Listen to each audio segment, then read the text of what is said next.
Good morning, ladies and gentlemen. I now invite you to stand for the playing of the national anthem.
Professor Elsa Leoraine of the University of the West Indies, Professor Disraeli Hutton of the University of the West Indies, Professor Clinton Hutton, Director of the Institute of Technological and Educational Research, the Jamaica University College, Dr. Zoya Kincaid Clark of the University of the West Indies, Ms. Nicole Morgan, Training and Development Manager of the Early Childhood Commission, Mr. William McLeod, former manager of Van Leer, Jamaica, and I was told to emphasize the persons who funded the Van Leer Foundation, Mrs. Sandra Gray Alvaranga, Research Fellow of ITER, Dr. Beverly Johnson, Senior Research Fellow, ITER, current and former staff members of the Dudley Grant Early Childhood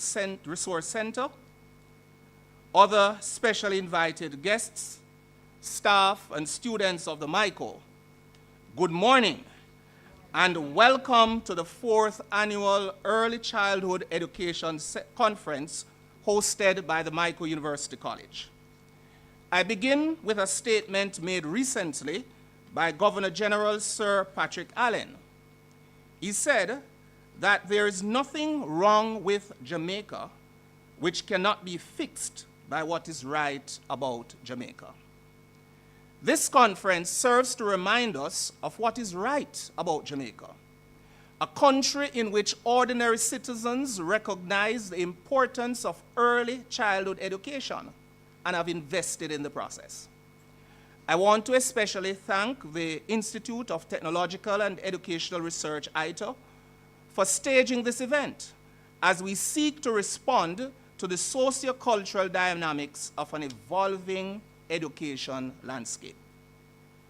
Early childhood education fosters a love for learning and sets the foundation for cognitive, emotional, and social development of the individual.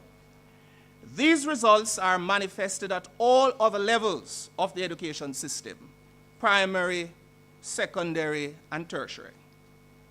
There is an abundance of literature which speaks to the positive impact of strong early childhood education on national development. Here in Jamaica, even with limited resources, low salary scales, and other dynamics which present challenges within the sector, we are still blessed to have a cadre of committed educators and policymakers who fill in the gaps and pull out all the stops because they understand the value of early childhood education. This conference will build on knowledge shared through past conferences and provide a platform for networking as well as deep, fruitful, insightful, and impactful discourse. It will also facilitate thought sharing and highlighting of challenges, best practices, and success stories. This is important as we seek to reduce the frittering of resources and eliminating the reinventing of the proverbial wheel. MICO's record as a thought leader in education at all levels is solid, and a significant number of early childhood educators and policymakers in Jamaica are graduates of this noble institution. At the top of the list, of course, is the late Dr. Grant. Today, we are honored to have a team of stalwart educators and leaders who bring to the table years of experience and copious amounts of research. They will undoubtedly shed new light on and present new challenges, new approaches to themes and issues which have already been in the public domain. Certainly, they will encourage us to think and to rethink. I have no doubt that at the end of this conference, we will leave with renewed vigor and determination, and in some cases, new directions, as we seek to establish well-designed policies and effective strategies to drive early childhood education in Jamaica. Again, on behalf of the Board of Directors, management, and the entire MICO team, it is my pleasure to extend to you this cordial welcome.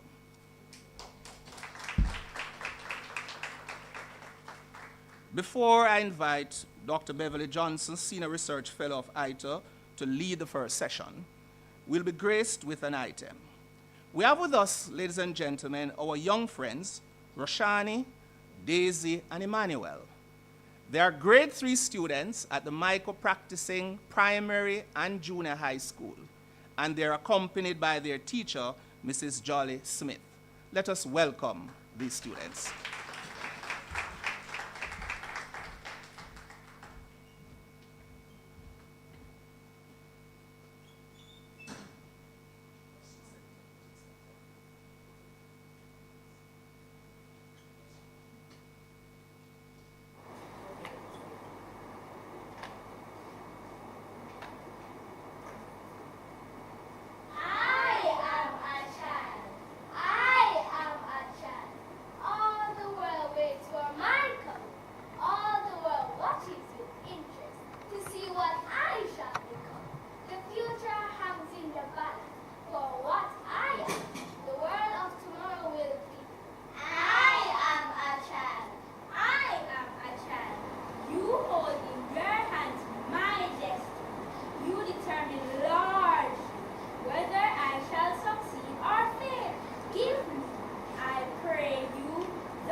Esteemed colleagues and guests, good morning. The protocol has already been established, so I won't, in the interest of time, I won't repeat. Early childhood education is important as it sets the foundation for education. And as we look at the various challenges facing our education system, as it relates to student achievement levels, early childhood education becomes critical if we are to raise the achievement levels. However, its value is predicated on how it is perceived, positioned, and promoted. So this conference is very timely and relevant in raising our awareness. So it's my pleasure this morning to chair the first session. There is a popular adage that states that if we do not know where we are coming from, we will not know where we are going. So our first presenter this morning, Professor Clinton Hutton, will be sharing with us on surviving the history of early childhood education in Jamaica during the 19th and 20th centuries.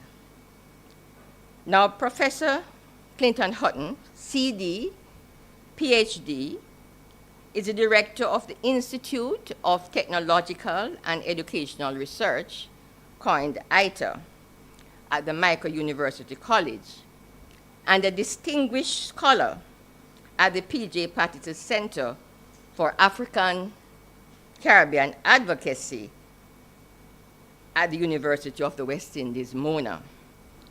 He is retired professor of Caribbean political philosophy, culture, and aesthetics at the University of the West Indies. Professor Hutton is an award-winning researcher and author with a distinguished record of research and publications, including 4 books, numerous book chapters and journal articles, and hundreds of works of artistic nature.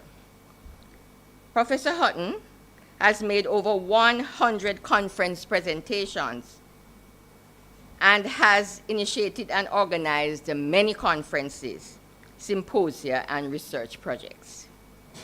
His research interests spanned the culture of enslaved Africans, African Caribbean spirituality, Caribbean revolutions and grassroots movements, freedom, Caribbean art and aesthetics, Jamaican popular music, masculinity, and Caribbean political philosophy and education.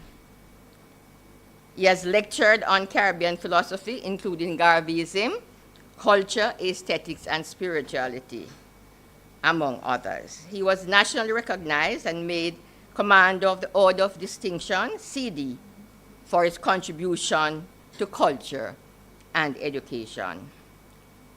He has also received a Jamaica Millennium Award, as well as a MOSA Gold Medal Award. Ladies and gentlemen, help me welcome Professor Clinton Hutton.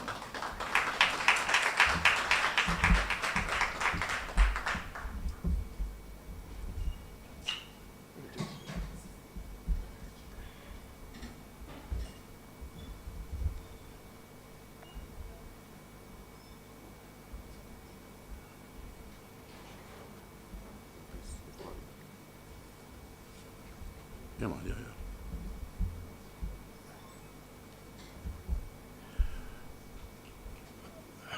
Colleagues, friends, good morning.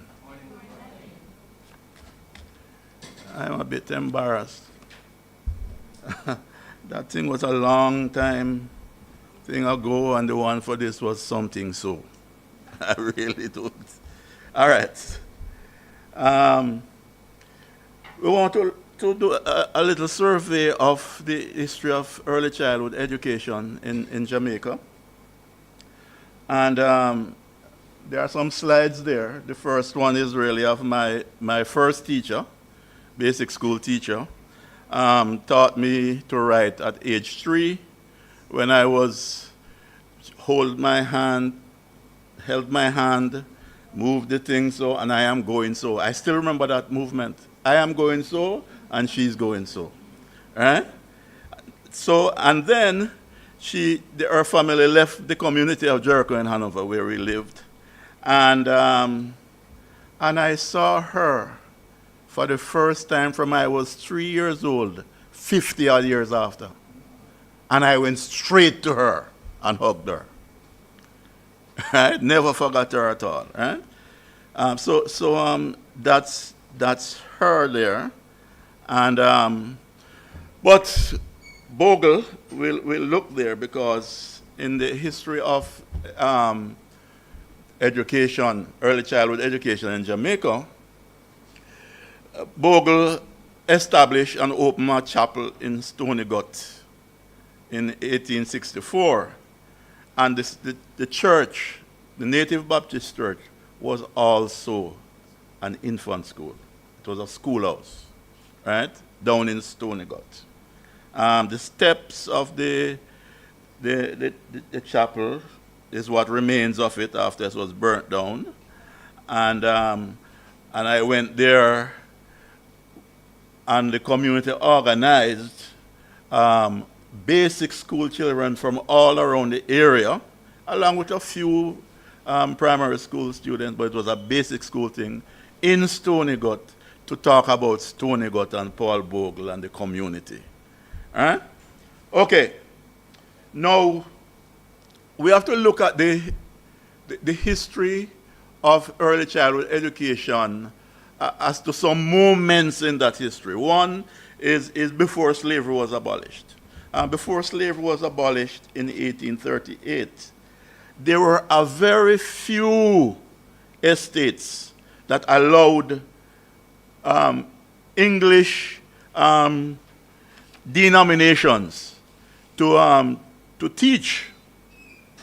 Extremely few. But in all of this, it was therefore, one would say, the exception rather than the rule. Because as in Jamaica and with every other places where slavery was abolished, before slavery was abolished, there was hostility towards teaching people of Africa and African descent. And the hostility could sometimes mean death. There were laws forbidding that, and but it was allowed in a few estates in Jamaica.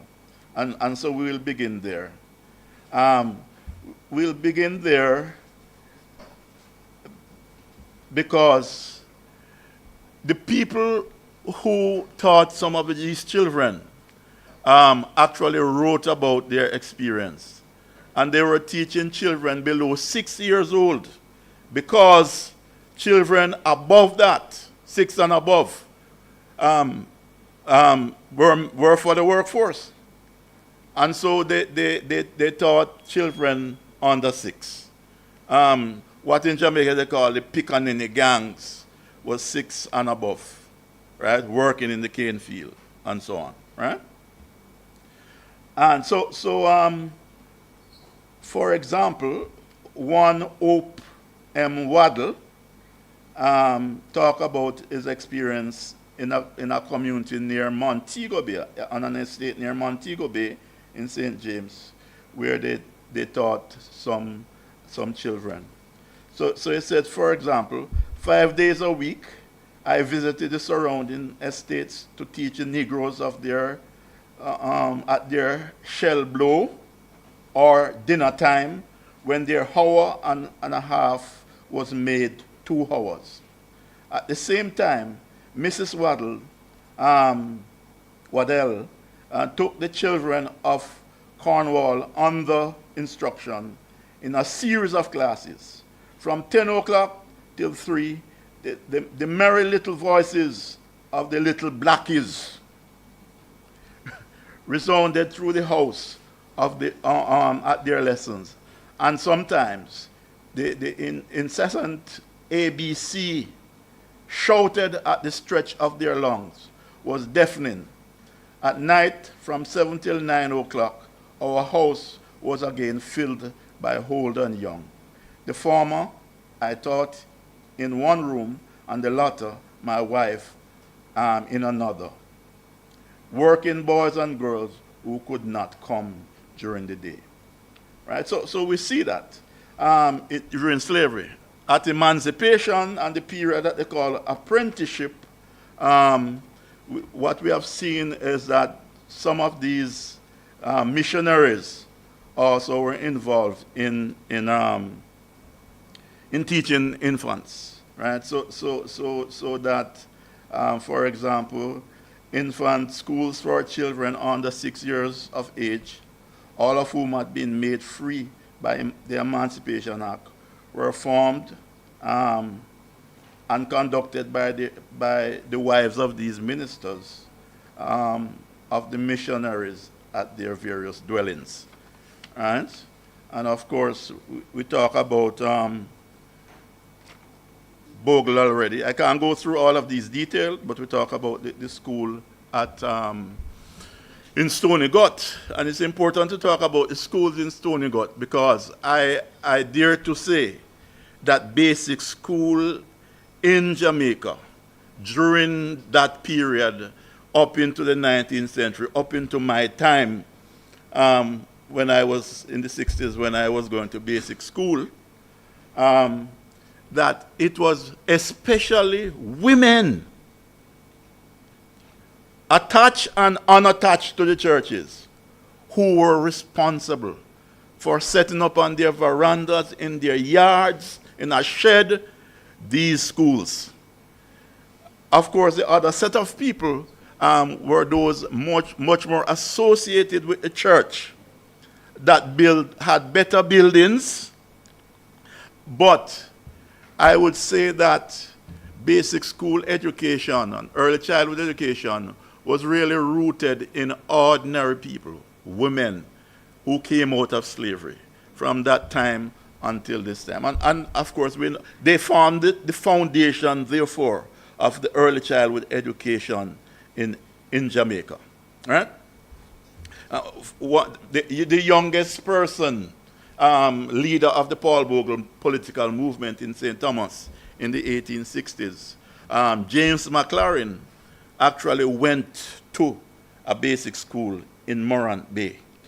And he was executed on the 24th of October 1865, along with Paul Bogle and Bogle's brother and some other persons. Yesterday was the anniversary of the Morant Bay uprising.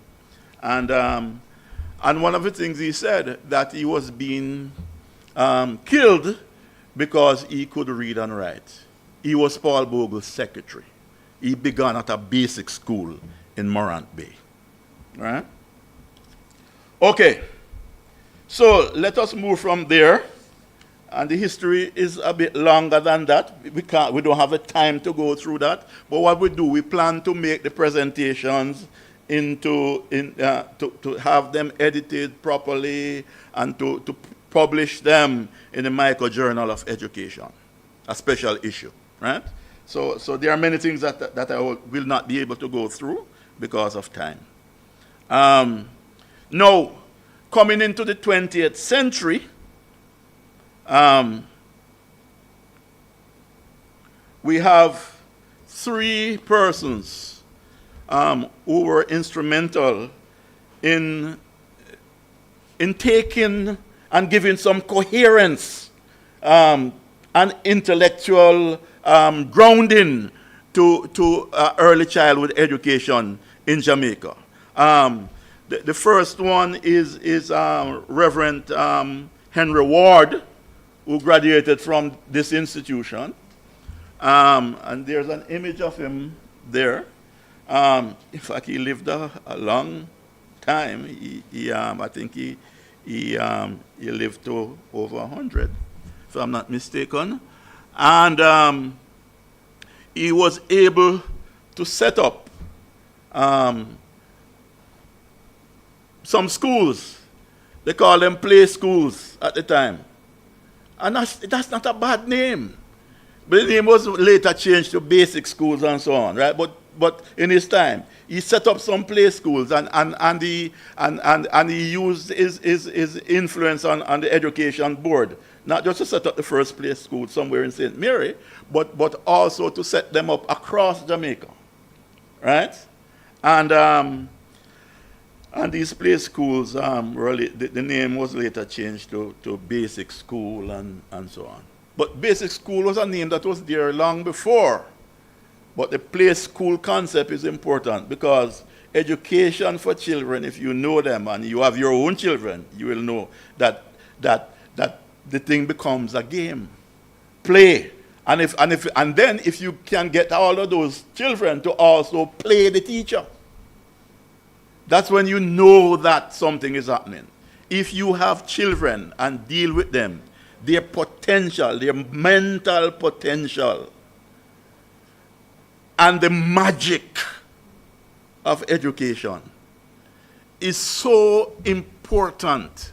The questions that they ask at that age, it's amazing.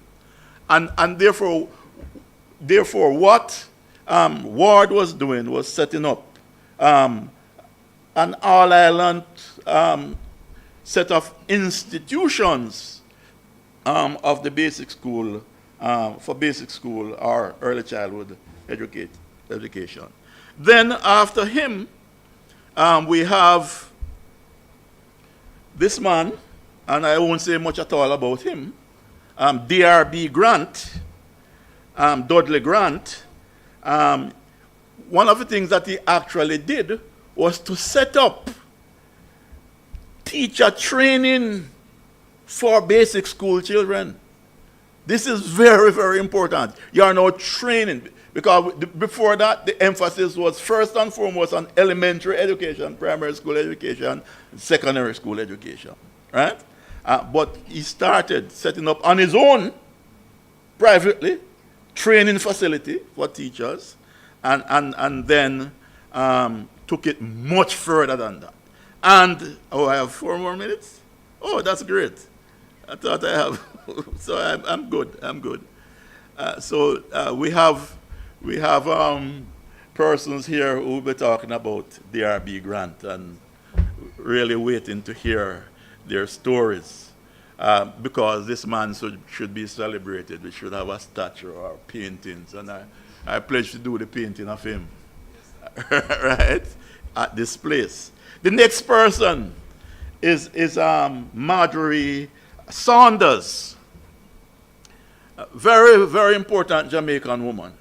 Marjorie Saunders went to Bethlehem, was trained there. She had further training. She went to, all the others have training as well, universities and so on, abroad, Dudley Grant and Henry Ward, right? But she set up a training facility again for teachers in the basic school area, in the area. She had, for example, the first time she did it, she got 6 teachers from different parishes in Jamaica, right? 6 from different parishes across Jamaica, and trained them for 6 weeks. That was the length of their training. But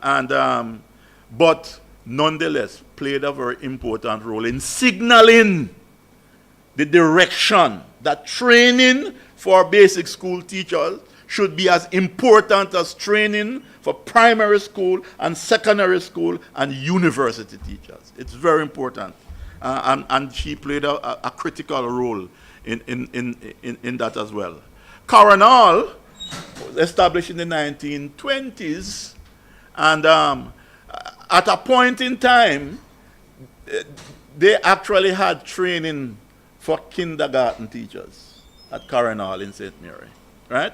So this is the historical basis in a nutshell upon which early childhood education emerged, evolved, became intellectualized, became a subject to interrogate, to excavate the history and the potential of children. And as we all know, as the literature will show, that children who are grounded in early childhood education at home or in the schools, they tend to do much better than children later on who did not have that facility. Thank you very much.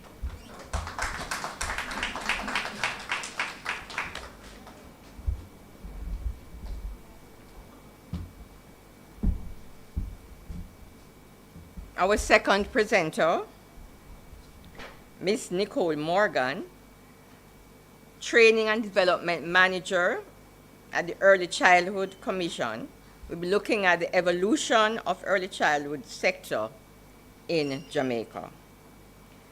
Ms. Nicole Morgan serves, as I said, as the Training and Development Officer. And in this position, she designs, coordinates, implement trainings for early childhood sector, specifically for early childhood practitioners' development. She's an early childhood educator or she has been for over 22 years, and is very passionate about early childhood care and development. She earned her Master of Education in Early Childhood Development and Leadership at the University of the West Indies. She believes that if a child can't learn the way we teach, maybe we should teach them the way they learn.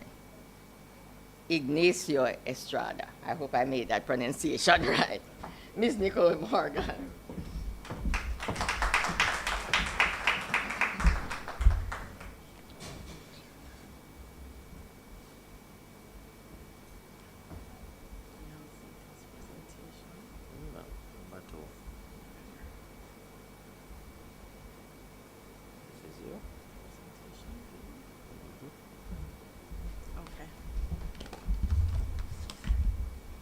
Good morning, everyone. My esteemed colleagues, presenters, pleasant morning to you all. Well, Professor Hutton had laid the foundation. He talked about the many persons, or the few persons, who would have laid the foundation for early childhood education. So I will continue, but I will speak briefly on the history, because further on throughout the conference, you'll hear more.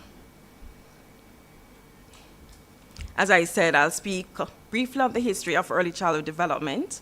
We'll talk about the establishment of the Early Childhood Commission. We'll talk about the National Strategic Plan and give a profile of the early childhood development sector and the activities that has been happening in the sector, and talk briefly about the future plans. As shared earlier, Professor Hutton would have talked about the history. We have to acknowledge our pioneers, our visionaries, and we can consider them futuristic, because if you talk about teacher training, we talked about the development of the play school, and now we consider play is critical at the early childhood level. Can I say, hear an amen for that? Amen. See, futuristic thinking. And Professor Hunt talked about back then, early childhood interaction, teacher training happened when? Under the veranda, under the tree, on the veranda. And we must consider and think about the early childhood unit, which was at the Ministry of Education. Current, what is happening now? The establishment of the Early Childhood Commission, the National Strategic Plan that leads the sector, and of course, the 12 standards that was developed. And when we think about the future, when we think about the current report, what's the name of that report? Yeah, the Pattison Report. So, current name, the Reform of Education in Jamaica 2021 report. We have to implement these recommendations. Am I right? Yes. And it goes back from our history, the same thing that we want to implement from back then, but slowly, but surely. And of course, we want to see our early childhood sector that provides quality early childhood development programs that cater not to just some children, but every children, all children of Jamaica. Let's acknowledge our history. The Ministry's early childhood program dates back to 1970, when the government of Jamaica adopted and added new dimensions to the successful Bernard Van Leer Foundation project, which started in 1965 and was completed in 1975. We acknowledge persons like Dr. Rose Davies, Bernard Van Leer Foundation, Dudley Grant, Professor Sams Vaughan, who talked about the longitudinal research examining the status of early childhood development in Jamaica. We have to acknowledge these persons. They laid the foundation. Over the years, a number of reforms, changes have taken place, some of which are teacher training, curriculum development, ECD policy, and ECI's infrastructure. And when Professor Hutton talked, you can identify the persons who lead these areas. Teacher training, who was it? Let me hear. Dudley Grant, thank you very much. The Early Childhood Commission. Early Childhood Commission was established by the Act 2003. The Commission has twofold mandate, one of which regulatory powers. It's also an intersectoral responsible for national policy, formulation and compliance with international agreements. What else do? After these two mandates, we have different functions. Of course, we advise the Minister of Education on ECD policy. We convene consultation with stakeholders, and you are stakeholders. We coordinate and monitor ECD programs. Also identify sources for funding for EC sector. Do you believe we have enough funding for ECD sector? Not at all. We also regulate the ECIs, conduct research on ECD, and provide information to public on ECD status, just as what I'm doing right here. We have our vision and our mission. Our mission is an integrated and coordinated delivery of high-quality early childhood programs and services which provide equity and access for children 0 to 8 years within healthy, safe, and nurturing environments. And our vision is all children having access to quality early childhood development services, enabling the realization of their full potential. And of course, Michael supports this vision because you ensure that your teacher quality is important. What's the structure of the ECC? The ECC is governed by the Board of Commissions that reports directly to the Minister of Education and Youth. And this board, as we talk about, it's an integrated, coordinated approach. We have different representatives on the board. We have representative of the Ministry of Education and Youth, Ministry of Health and Wellness, Ministry of Finance, Ministry of Labor, Social Security, Child Protection and Family Services Agency, Planning Institute of Jamaica, and at least 7 persons with experience in ECD-related areas: child care, child psychology, and nutrition. After the establishment of the ECC, of course, we need support staff. In 2007, the ECC employed and trained the first cadre of early childhood inspectors and developed the system of application for registration and inspection. So we have our institution now. We want to monitor the institution. We want to see what is happening in the institution. The registration information and inspection application system were developed to support the new legal and regulatory framework. There are 3 possible outcomes for an inspection: a permit to operate, certificate of registration, and we aim that all ECI in Jamaica have a certificate of registration. That means they are meeting all the 12 legal standards. And sadly, we don't want any school be closed, but if you go there and observe and inspect, some schools are recommended for closure. After 2007 now, we have the cadre of persons inspecting the school. We need to support the teachers. We need to support the ECPs. So in 2010, the functions of the early childhood unit of the Ministry of Education, Youth, and Culture were transferred to the ECC. This is when development officers were employed, and they were employed to support practitioners using an instrument called the classroom observation tool. Information regarding ECI performance was made available through posting of inspection reports on ECC's website, and the website is ecc.gov.jm.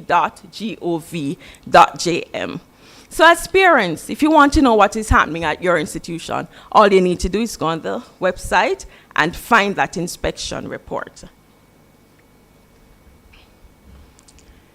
The National Strategic Plan.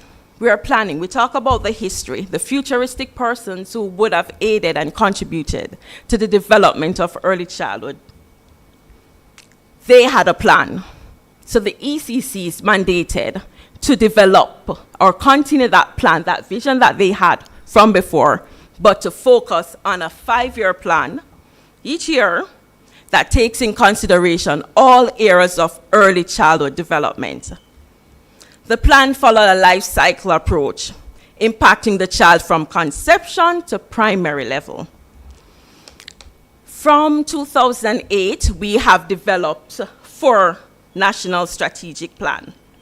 2008 to 2013, 2013 to 2018, and 2018 to 2023. Presently, 2023-2028 NSP is being developed and currently implementing. So when we think about the strategic plan, we said we talk about the life cycle of children. So the overarching goal, the national impact, is to ensure that we have critical thinking children, social competent children, and in order for these children to be competent, we need to have our parents being educated and competent and know about child development in order to support them. And when we're developing the National Strategic Plan, we think about 5 areas called internal processes. Effective parenting education, parenting starts at home, and then effective preventive health care. Then effective screening, diagnosis, and intervention for at-risk. Remember, we talk about we want to include all children, not just some. And we have to have safe, learner-centered, and well-maintained ECIs.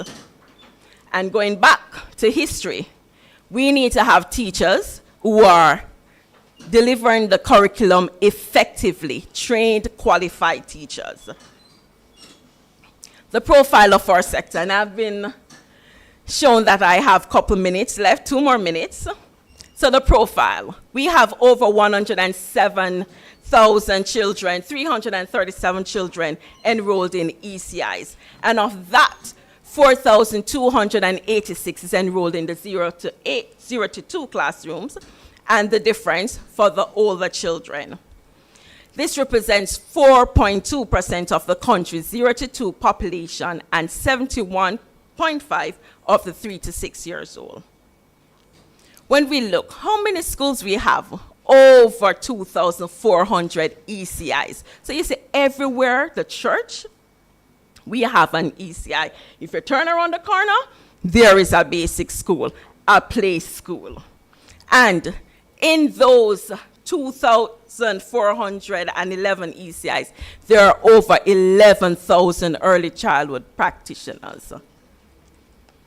The data reveals that most ECIs, how the ECIs are categorized, private, public, those are referred to as the basic schools, and the private institutions are owned, privately owned, and we have public institutions that is government owned. And you see the difference. 62% of private public institution, 22.9 for public institution, and 14.3. Now, this is very interesting. This slide shows the number of qualified teachers in the sector. We have 4,140 qualified trained teachers in Jamaica. And of that 4,000, only 687 is being paid by the Ministry of Education. Wow, for me that is very sad, very much. And if you look, St. Andrew has over 873 trained qualified teachers, while Hanover has the least number of qualified teachers, 103. What are the activities that the ECC has been doing?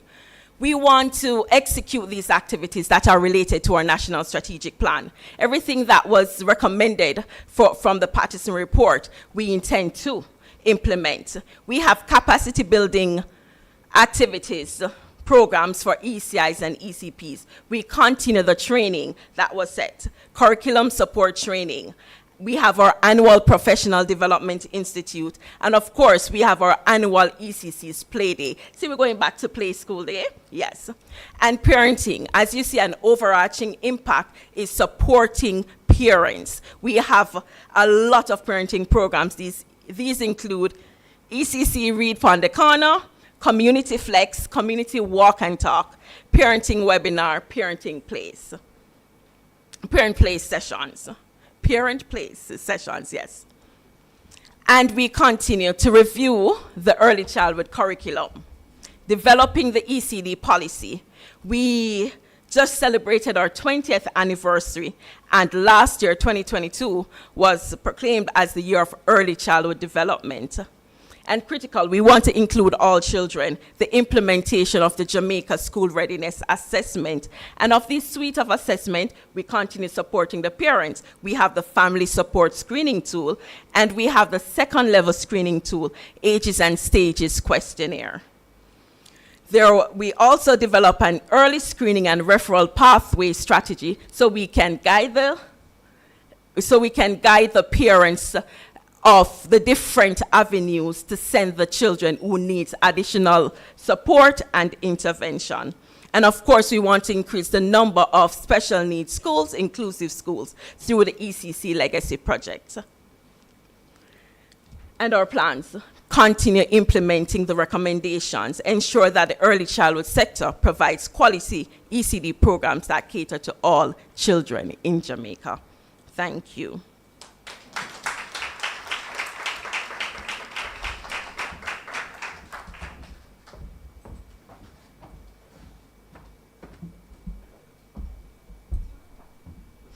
You have heard the history and some future plans.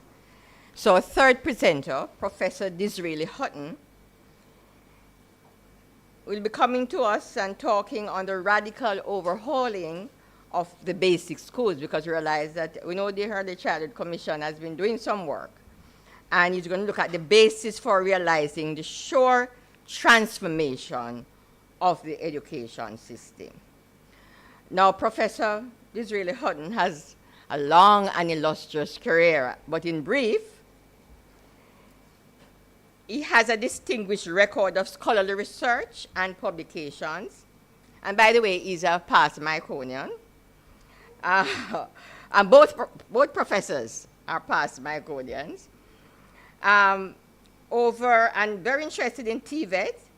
He has over 27 published, 8 book chapters, 27 published journal articles, 31 scholarly conference presentations locally, regionally, and internationally.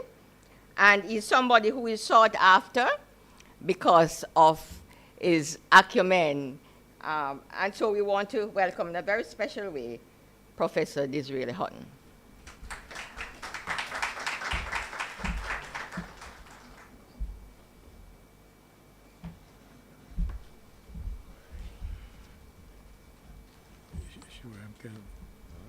I can maneuver. Let me find the mouse for the mouse then. Yeah, find the mouse.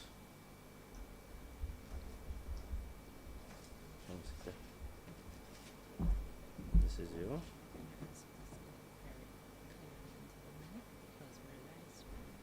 Okay.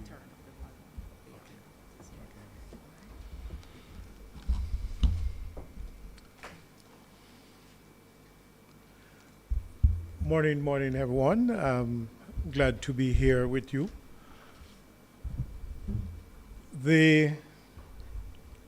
Of course, we have to romanticize the early childhood system. It has done well, but at the same time, we must be dispassionate in looking at early childhood. and see what we need to do to make the impact more significant. So I will look at consolidation of early childhood education to ensure transformation of the school system. We continue to have concerns about the school system, and I think it's now axiomatic, it's really self-evident that part of the problem, maybe the root of the problem of the education system, and in particular the school system, is with early childhood.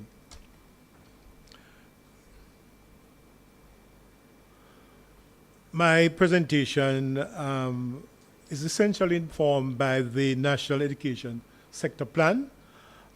This plan was put together by the National Council on Education, and of course, the Patterson report that my colleagues would have referred to. When we look at the education system, we can identify what I call points of transformation at the start, at the end of emancipation, the role of churches and communities in establishing school. The government in the 1930s increased ownership of school. Before then, church was one of the main players. The common entrance exam made a significant difference.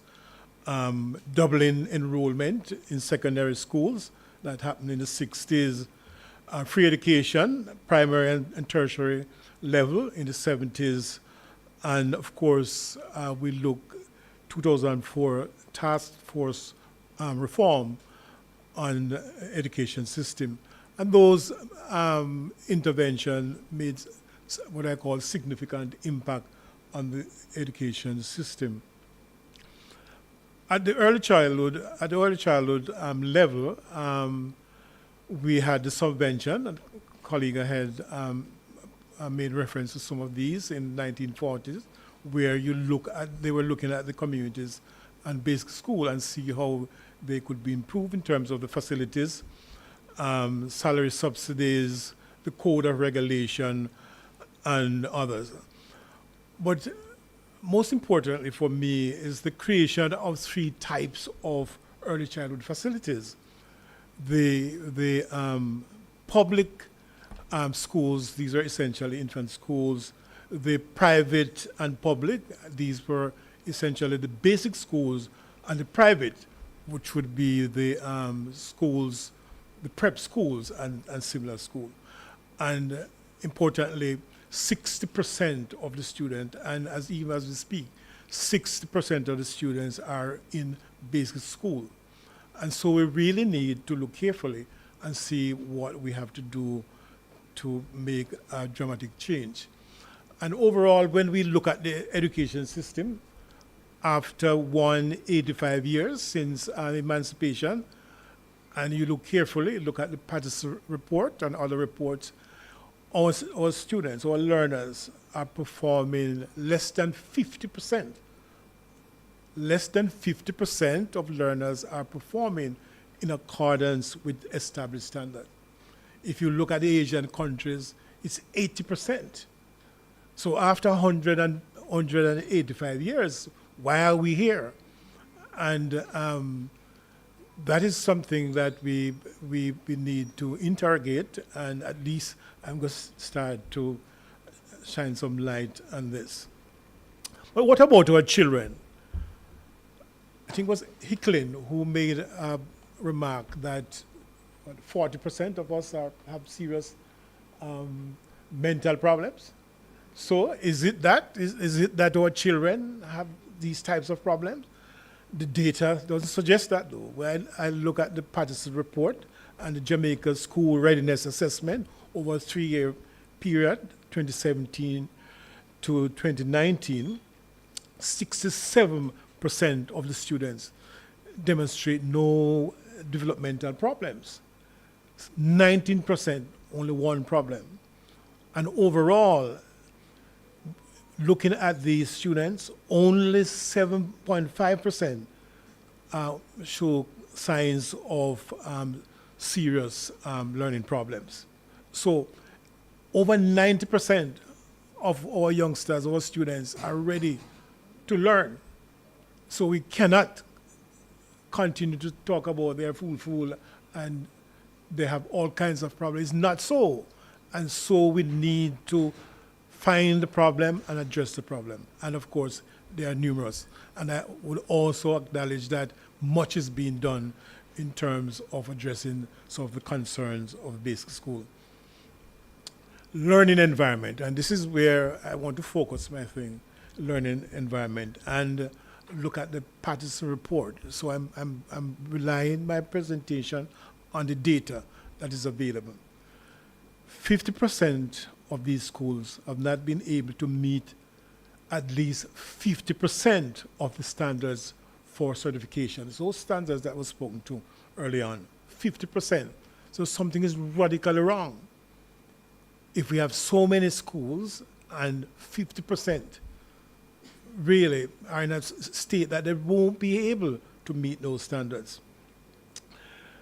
Some ECC have been closed, and I paid attention. I did some work with National Council during the COVID period, and it was the early childhood facilities came under the greatest pressure during the COVID period.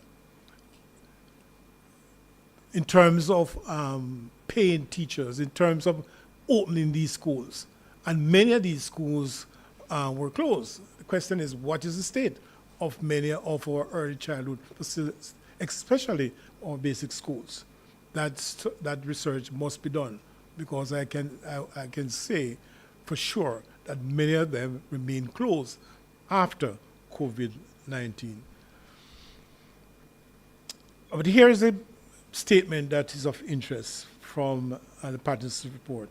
Efficiencies and higher standards are likely to be possible with evidence-based merging, consolidation, and creation of ECIs, while continuing to ensure easy access to service within communities. Now, within communities, and this is where many or most of our basic schools are, and maybe that is part of the problem. So I would call into question this thing about service within communities. And the major recommendation coming from that report that you need to conduct geographical analysis to determine optimum number and locations of ECIs relevant to population needs. So this is the heart of the recommendation. Most people won't notice this, but it's written there in the report that you really need to look at the schools themselves and look at where they are and see how we move from them. My work with the National Council also suggests that we did a number of research. We had conversations with the persons from the early childhood sector, principals and teachers, and clearly there's a serious problem in terms of the facilities, and they're able to manage facilities. The adequacy of facilities has been brought out with the inability to certify these schools, because they, in terms of those 12 standards, they're clearly unable to meet them, and many will never meet those standards. So I look carefully now in greater details on the early childhood sector in terms of the schools themselves, how many schools, in terms of the distribution. Of course, the 68,000 students are in the basic schools. That is close to 68%, close to 70%. But if you notice, the number of children is an average of 42 children. That suggests that we have many, many schools, because on average we have 42. Is that optimal in terms of running school, in terms of costs? So that is an issue, and that's a real issue. And these schools are right across the country. So recommendation coming from the National Council on Education and the National Education Sector Plan is that we need to consolidate and upgrade early childhood institutions to meet the standards established by central ministry, and a time period was put there, 2023 to 2048. Pay attention to class size. Class size an average of 20, but they're suggesting 3 types of school. School with 9 classes, school with 6, and school with 3. And this is the real basis for my proposal of how to restructure and make early childhood function more effectively.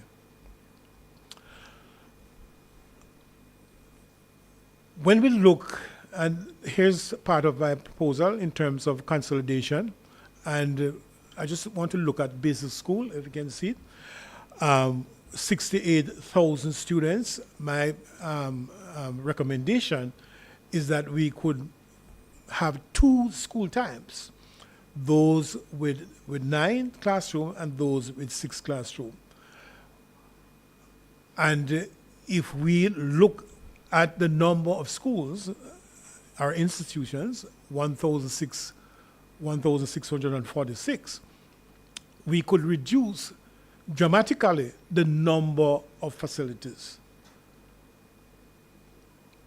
from 1,646 to 449.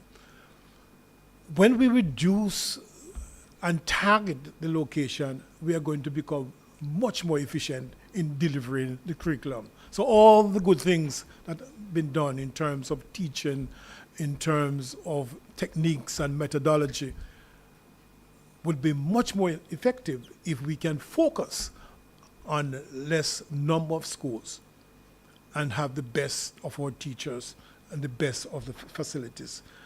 When we look overall on the early childhood sector, we will be moving from 2,698 facilities.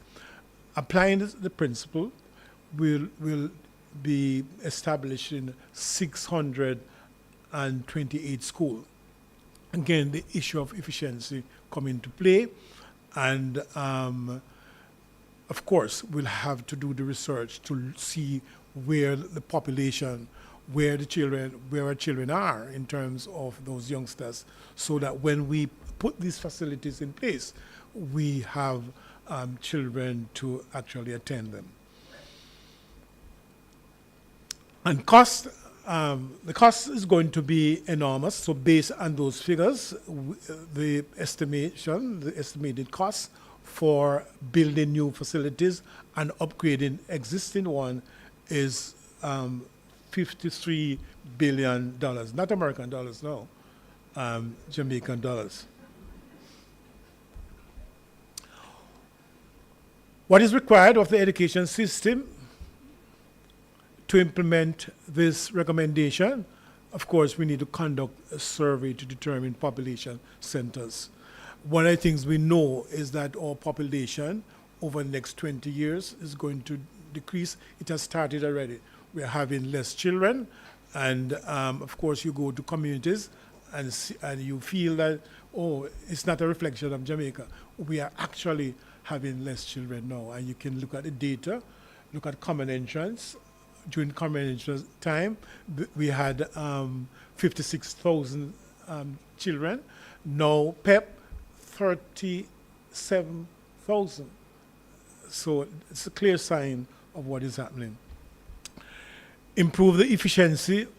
So when we do all what I've said, what will happen? Improve the learning environment. Clearly, part of the problem, if you go to one school and the facilities are, if you go to another school, facilities are poor.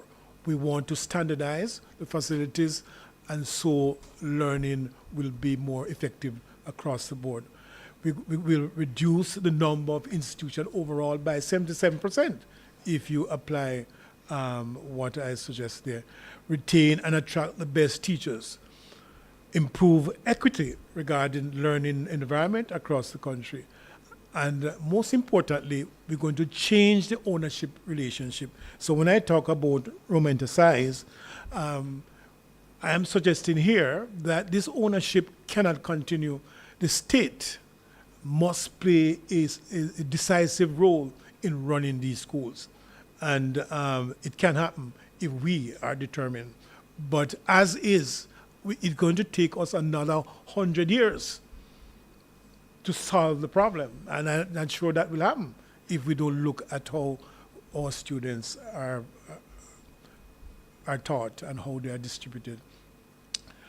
So in terms of improve the efficiency, challenges, there are, of course, challenges related to cost, as I indicated, source of funding, time for completion is going to be take these facilities and don't compensate.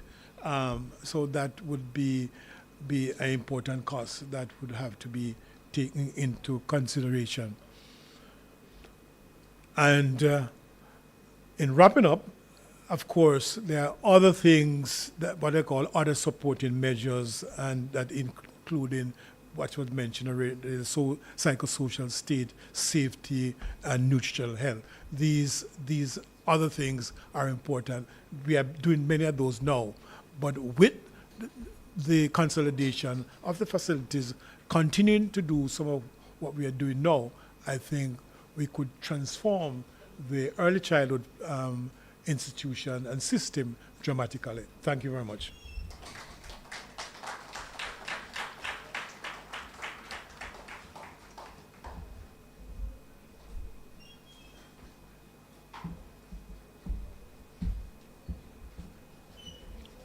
Our final presenter for this segment is Dr. Zoya Kincaid-Clark from the University of the West Indies, and she'll be looking at assessment of system quality in early childhood care and education in Jamaica.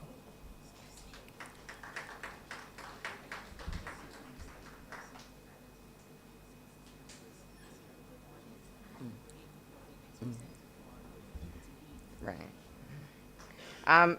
Dr. Zoya Kincaid-Clark is a senior lecturer and researcher in early childhood education at the University of the West Indies, Mona. She is also the coordinator of the graduate programs in the School of Education. As a researcher, she has a keen interest in teacher professional development and understanding quality practices in early childhood settings. She is currently examining community-initiated approaches to early childhood development in select countries in Latin America and the Caribbean. Dr. Clark.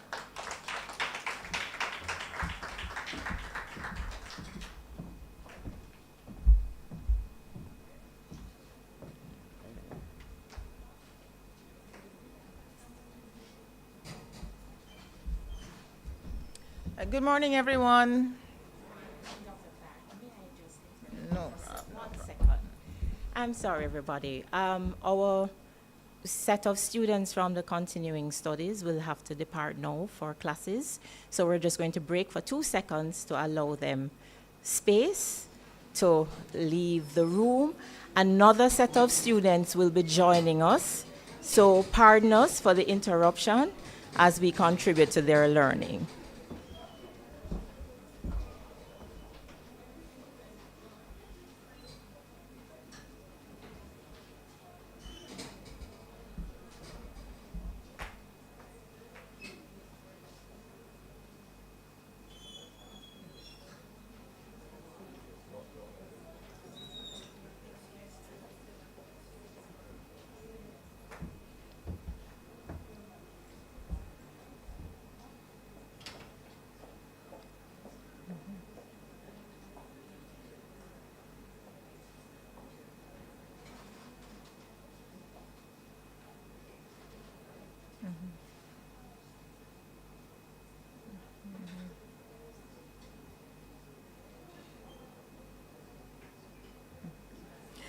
All right. Good morning again, everyone.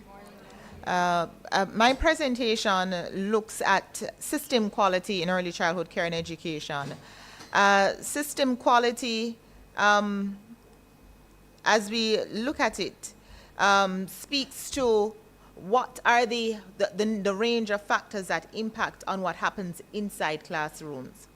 And so for the presentation today, I'm going to focus on a few things. I'm going to focus on the aspects of system quality, speaking to forms and dimensions of early childhood care and education, the financing of early childhood care and education, the laws and regulations governing the system and the current priorities relevant to early childhood care and education, and gaps and strengths in the system. Now, what is an advantage of coming forth, having three illustrious presenters before me, is that many of the things that I have included in this presentation have already been addressed, and so I'll be able to skip over those slides. So if we talk a lot about quality, we just try to understand what quality is.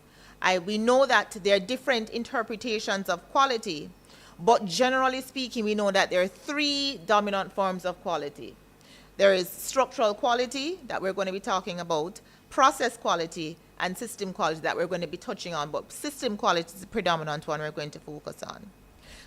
So structural quality, just to give you an example, speaks to the issues ranging to the physical space that children are educated in. So this has to do with the classroom size, it has to do with the ratio, adults-child ratios, the qualification of the staff within the facilities. These areas were talked on and touched upon. And then, so here's an example of structural quality. So this is an actual classroom. This is where we talk about structural quality, what happens here. And then we can talk about process quality. And process quality has to do with the practices that take place within the physical structure. And so process quality, for instance, will speak to the general care, the warmth of the classroom, the learning and development that takes place, the interactions between the teacher and the children, and how the activities are planned and designed to support children's learning. But system quality, the one that I want to talk about today, refers to the financing of the early childhood sector. It speaks to the conditions, the working conditions of the teachers and other staff and stakeholders in the sector, as well as the priorities that will drive how we plan and what we do for the development of the sector. So all forms of quality have an impact on children. There's a lot of research, particularly coming out of North America, which speaks to process quality being the most important predictor of children's outcomes. But this is interesting because in our work across the region, my colleagues at the other UWI campuses at Cave Hill and St. Augustine, in our research, we have found that system quality sets the tone for what happens. So long before you can look at what happens in the classroom, everything has to be developed outside the four walls of the learning space. And so this actually confirms the research coming out of the OECD, which says that structural feature qualities are important considerations and preconditions for system quality and for process quality, should I say. So quickly go. So when we talk about the regulations and the legislative frameworks for early childhood, we have made some good progress with that. So we have a number of acts and legal documents which serve as a mandated legislative protection for children 0 through 18. So we have the Child Care and Protection Act, we have the Early Childhood Commission Act, as was discussed, we have the Early Childhood Act, we have the Child Guardian and Custody Act, and many of these affect young children in early childhood classrooms. We have the Child Care and Protection Act, as I said, and we have the Status of Children Act, which many persons may not be familiar with, but that act actually speaks to the obligation that parents have to financially provide for their children, especially children who are born to separate. You know, they have very interesting man and woman stories out there and what it looks like. Okay.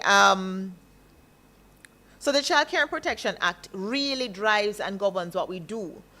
These are all supported because Jamaica is a signatory to the Conventions of the Rights of the Child, which has set the tone for many of the practices that we, and many of the laws and regulations that we follow through within Jamaica. I'm trying to go quickly because I know time is against us. And then another aspect of system quality that we can look at is the forms and dimensions of early childhood care and education.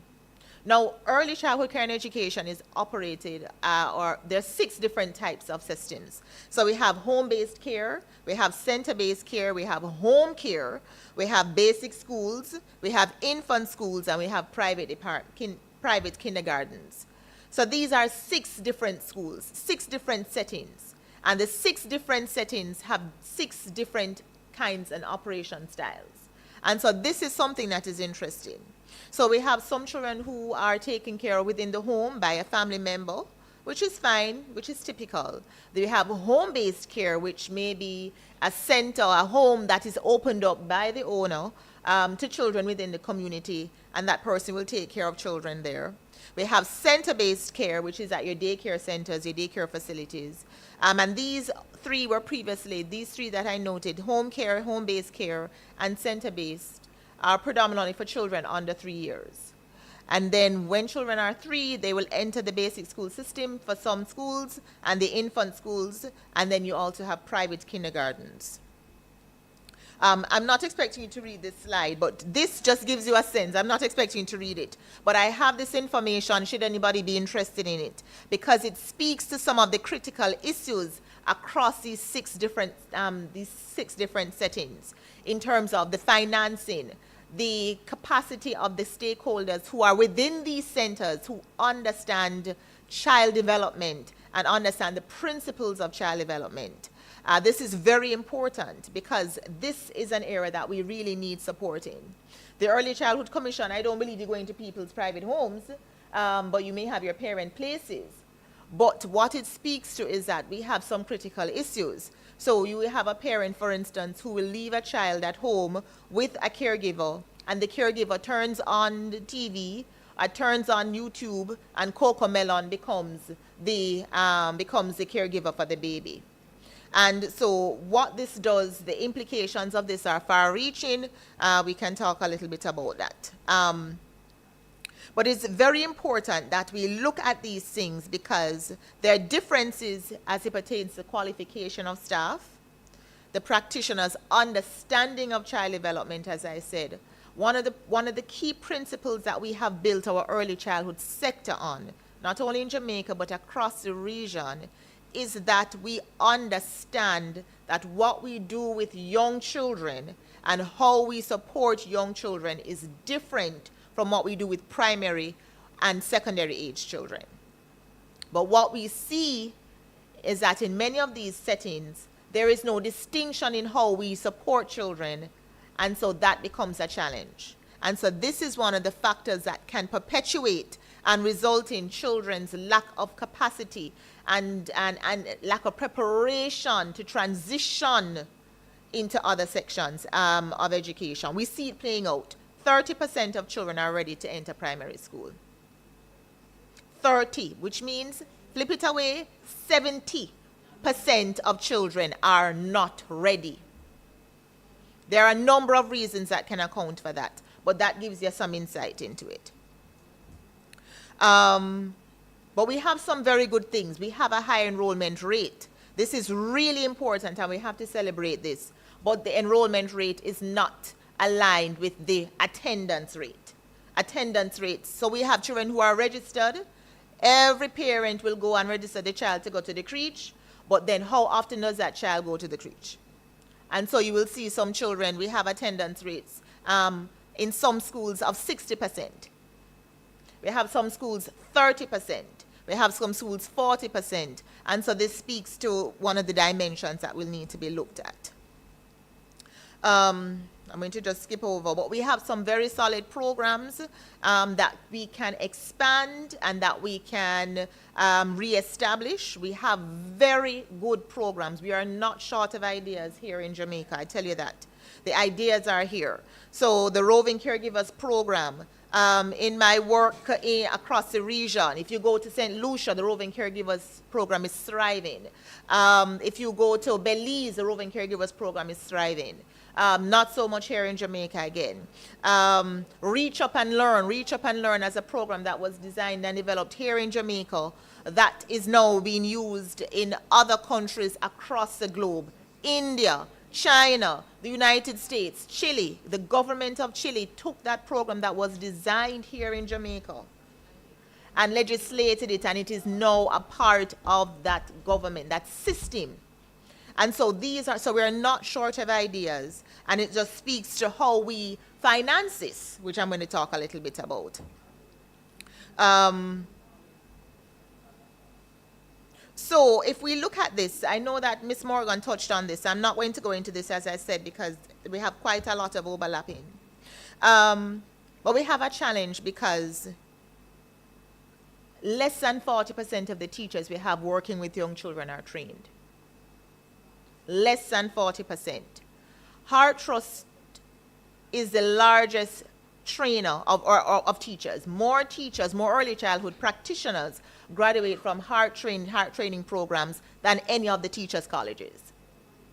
And what it means is that though we're producing teachers in our teachers' colleges, because of the low remuneration in the basic school system, the teachers jump ship. So now we have in Jamaica, we have this massive migration of teachers.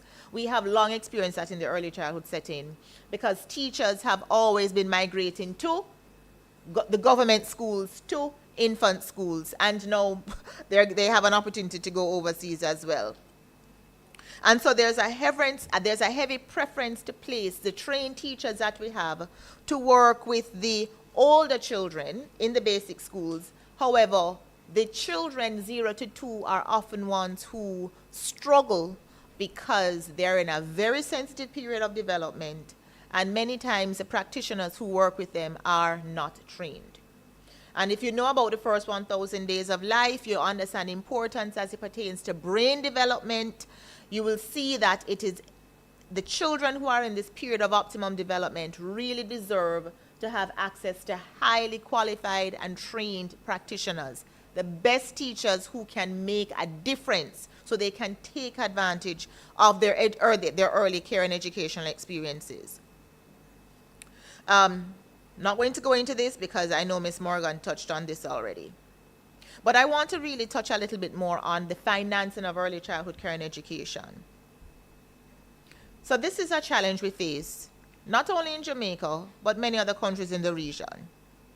And this is so because the provision of high quality care and education it's expensive. It's not cheap.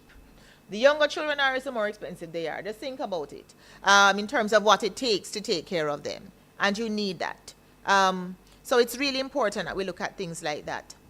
In the most recent report that SABRE had, the SABRE report coming out of the World Bank, they said that only 0.6% of GDP was spent on early childhood education. And we've seen some slight improvements in recent years, but it still falls short of the 1% that OECD says we need to spend. And so what it means is that many of the priorities that we have in early care and education, they're at risk. Coming out of the COVID pandemic, it was classified, the term was used, early childhood care and education is in a vulnerable state. Vulnerable. We made several retrograde steps. This is not because the ECC is not working. It's not because the teachers' colleges aren't doing what they're doing. It's not because we are not putting the effort in. It's because several retrograde steps were made. We had the closure of hundreds of early childhood institutions, and so we do have pockets in the country, particularly in rural communities, where there is now an early childhood desert, meaning there is no early childhood institution that children have access to that's in close proximity to where they live. And so what it also means is, so even though we have a number of schools, Prof. Hutton spoke about it, we have a number of schools, 2,411, there are still some areas that children don't have access to an early childhood institution. And especially because it becomes very difficult when parents have to, figure out how am I going to balance this. What it means is that some parents make the decision that because you only play at school, I'm going to send your brother to the primary school and I'm going to send your sister to the high school. You just stay home with me. And so that has created a problem because I can't afford to put you on a taxi to send you way across to go. And so we have a number of goals and priorities that are at risk for not being achieved. We know that COVID pandemic created and put us, we made some retrograde steps in terms of our goal for Vision 2030. And we also know that many of our SDGs as well are at risk. Goals such as Goal 1, no poverty. We do know that children under the age of 4 are more likely to live in poverty than any other age group. Access to high quality education. We understand the dynamics. If you have a system with less than 40% of the teachers in that system who are trained, you're going to have challenges with quality. And so that needs to be looked at, as well as reduce inequalities. Access to high quality early childhood care and education is considered a protective factor for many children. Many of us are here right now because of the benefit, because how we have been able to benefit from our early childhood experiences. Many children do not have that luxury, and it's not because we're not working hard. It's just that there are many obstacles that prevent them, many social obstacles, many ecological obstacles that prevent them from achieving. And these are the children who sit in our classrooms and they are unable to benefit from the kinds of education and the quality of care that we provide for them within the school setting. So we really need to look at that. So if we look at the financing of the sector, we really want to look at, for instance, improving children's access to technology, not necessarily to watch more Cocomelon, not necessarily to watch more YouTube videos, but to have access to technology to support them in multiple ways. We need to increase the number of teachers who have degrees. This is very important. Improve the physical infrastructure of our schools. Colleagues, students, there are some spaces that children are required to learn in. That is untenable. The conditions are poor. And so funding is needed to upgrade the facilities. We have been there, we have done this, we can talk about the North Coast project. A big part of PEACE, which was the project for early childhood care and education by Dudley Grant, was actually to upgrade the physical infrastructure in addition to curriculum and in addition to training teachers. A big part of it was also to upgrade the physical conditions and spaces that children were expected to be cared for and educated in. And so we really need to look at that. We still need to work on that. We also need to look at the competencies of the administrators or the owners and operators of early childhood institutions. Many of them do not have the skills that are needed to run and operate the institutions, and so the schools fall short in those areas. And I'm done. And so without adequate financing, the effort to improve the quality of schools will fall short. And in many instances, if we are not careful, many more retrograde steps will be made. Thank you very much.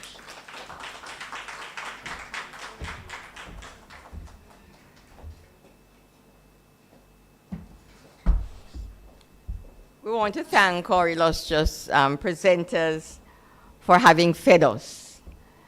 And we are now more aware and have a better understanding of the status of early childhood education in Jamaica. We're going to take a few questions before we move on to the second segment. Are there any burning questions? I suspect that everything was clear for us, and it's for us to, yes? It was clear, right? Yes. But just philosophically, I'm trying to wrap my mind around. Okay, all right. I always thought education implied care. Educare, that's the word that it came from. And there's a thought process as to why we saw it necessary to introduce care in that thing. Oh, that's a good question. It's deliberate because I'm not loud enough? Oh, okay. All right. Yes, education includes care, but I am including children 0 to 2 in this. And so I would normally call it early childhood development in general, because I'm also, a lot of my research looks at the infants and toddlers as well. The care part is in terms of the interactions and the quality of care and support, rather than education, which implies a more academic focus. So that's why. No problem. All right, thank you. Any other question? Yes. And we want to acknowledge the presence of former Minister of Education, Mrs. Maxine Henry Wilson, who has been one of those pioneers in early childhood education, and she is now the Dean of the Graduate School of the Jamaica University College. Yes, morning. Thank you, Dr. Johnson.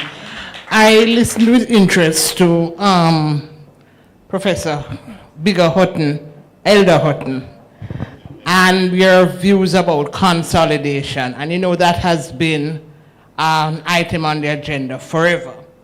But I also want us to caution a little care, a little concern, because it is still a community activity.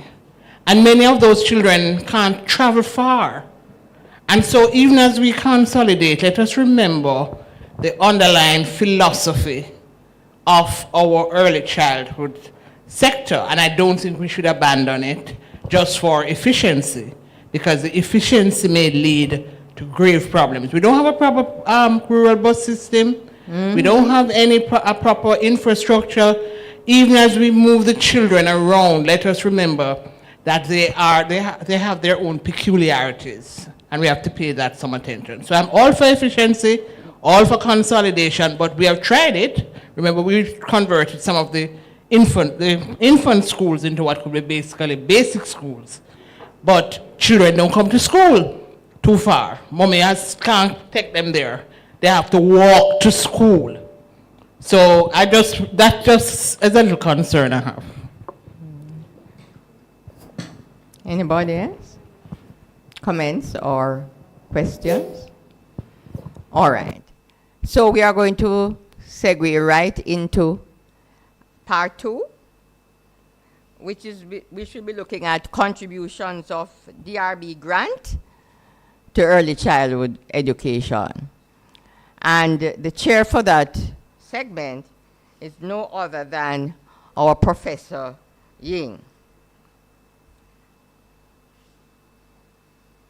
Just give me a minute, let me, Lord.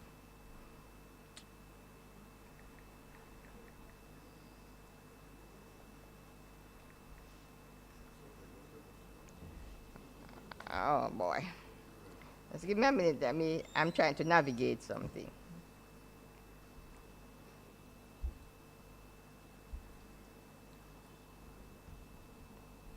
All right. We all know that our Professor Neville Ying, CD, FIM, CJ, PhD, is another illustrious scholar. He has a very long and illustrious career. But just briefly, to introduce Professor Ying, who will be the chair for the next segment, we know that he has a proven track record in public sector, private sector, social sector, and higher education institutions. Widely sought after, and his areas of expertise span strategic creative thinking and innovation, transformational leadership, strategic business and organizational development, measurement and evaluation, project management and project evaluation, labor and employment relations, corporate governance, social responsibility, and diaspora strategic engagement and governance. He's a professor of educational measurement and evaluation at the Jamaica University and a transformational leadership coach. I could go on and on to tell you about this prolific writer and presenter, but in the interest of time, please help me welcome Professor Never-Ying.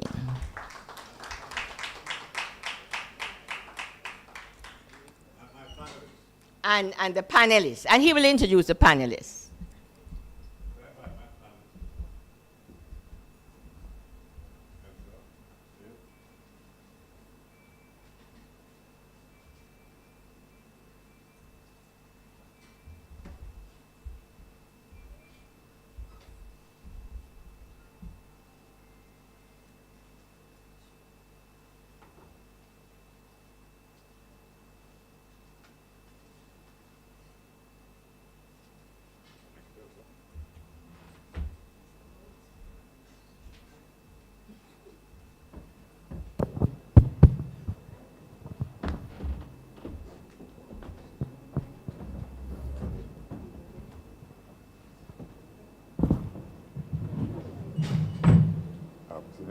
Bill for a long time.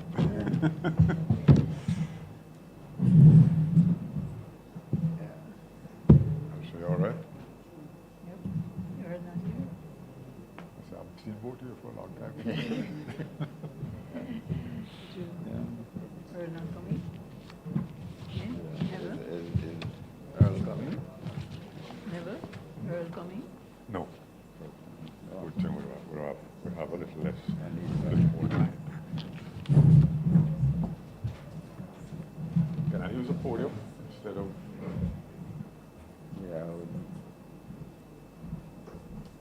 Yeah. Good morning, ladies and gentlemen. This is really like World Cup cricket. The audience isn't important. We just have a few guests that will make sure that we can record it. So what I'm going to ask you to do is, could you come closer down that we feel like we're having a nice like, family discussion. So I'm going to ask the people at the back just to join us in the front. Visually, when you're being recorded, you don't want to see empty seats. Can I ask you again?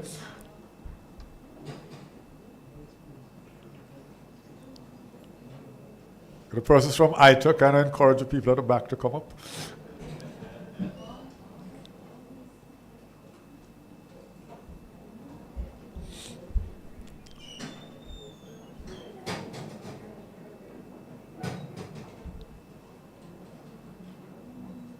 This is a TV production, you know, little I know about it. You need to have an audience that the people are beaming in on. Anybody else coming down? What?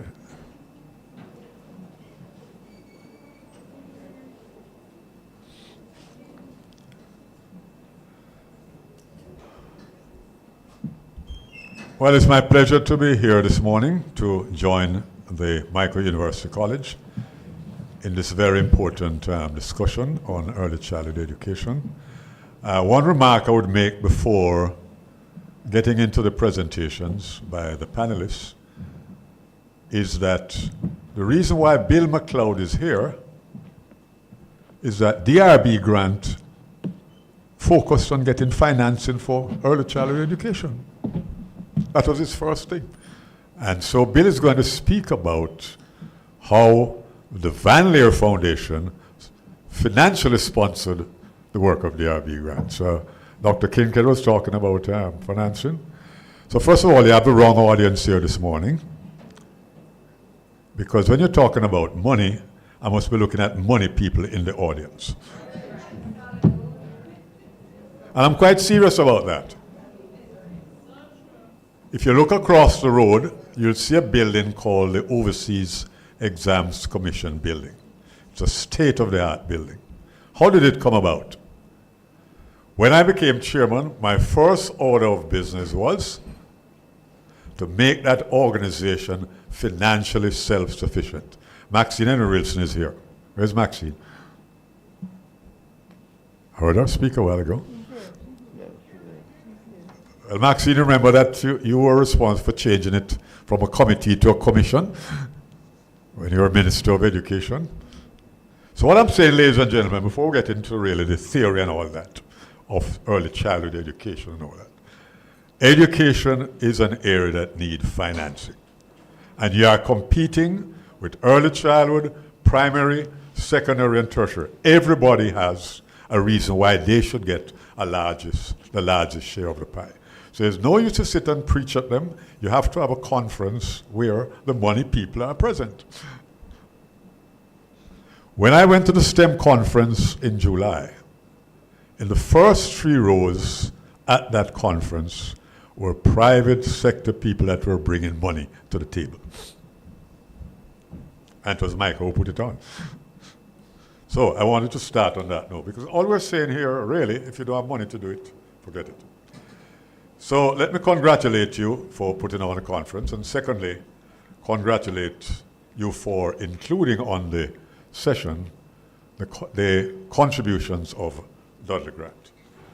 The presenters I have today are going to be Professor Elsa Leorini, my long-standing professional colleague. Our only problem was that she went to St. Andrew High School. Oh, no problem. No problem. I know it rose up some feelings there. But Elsa is a very outstanding educator.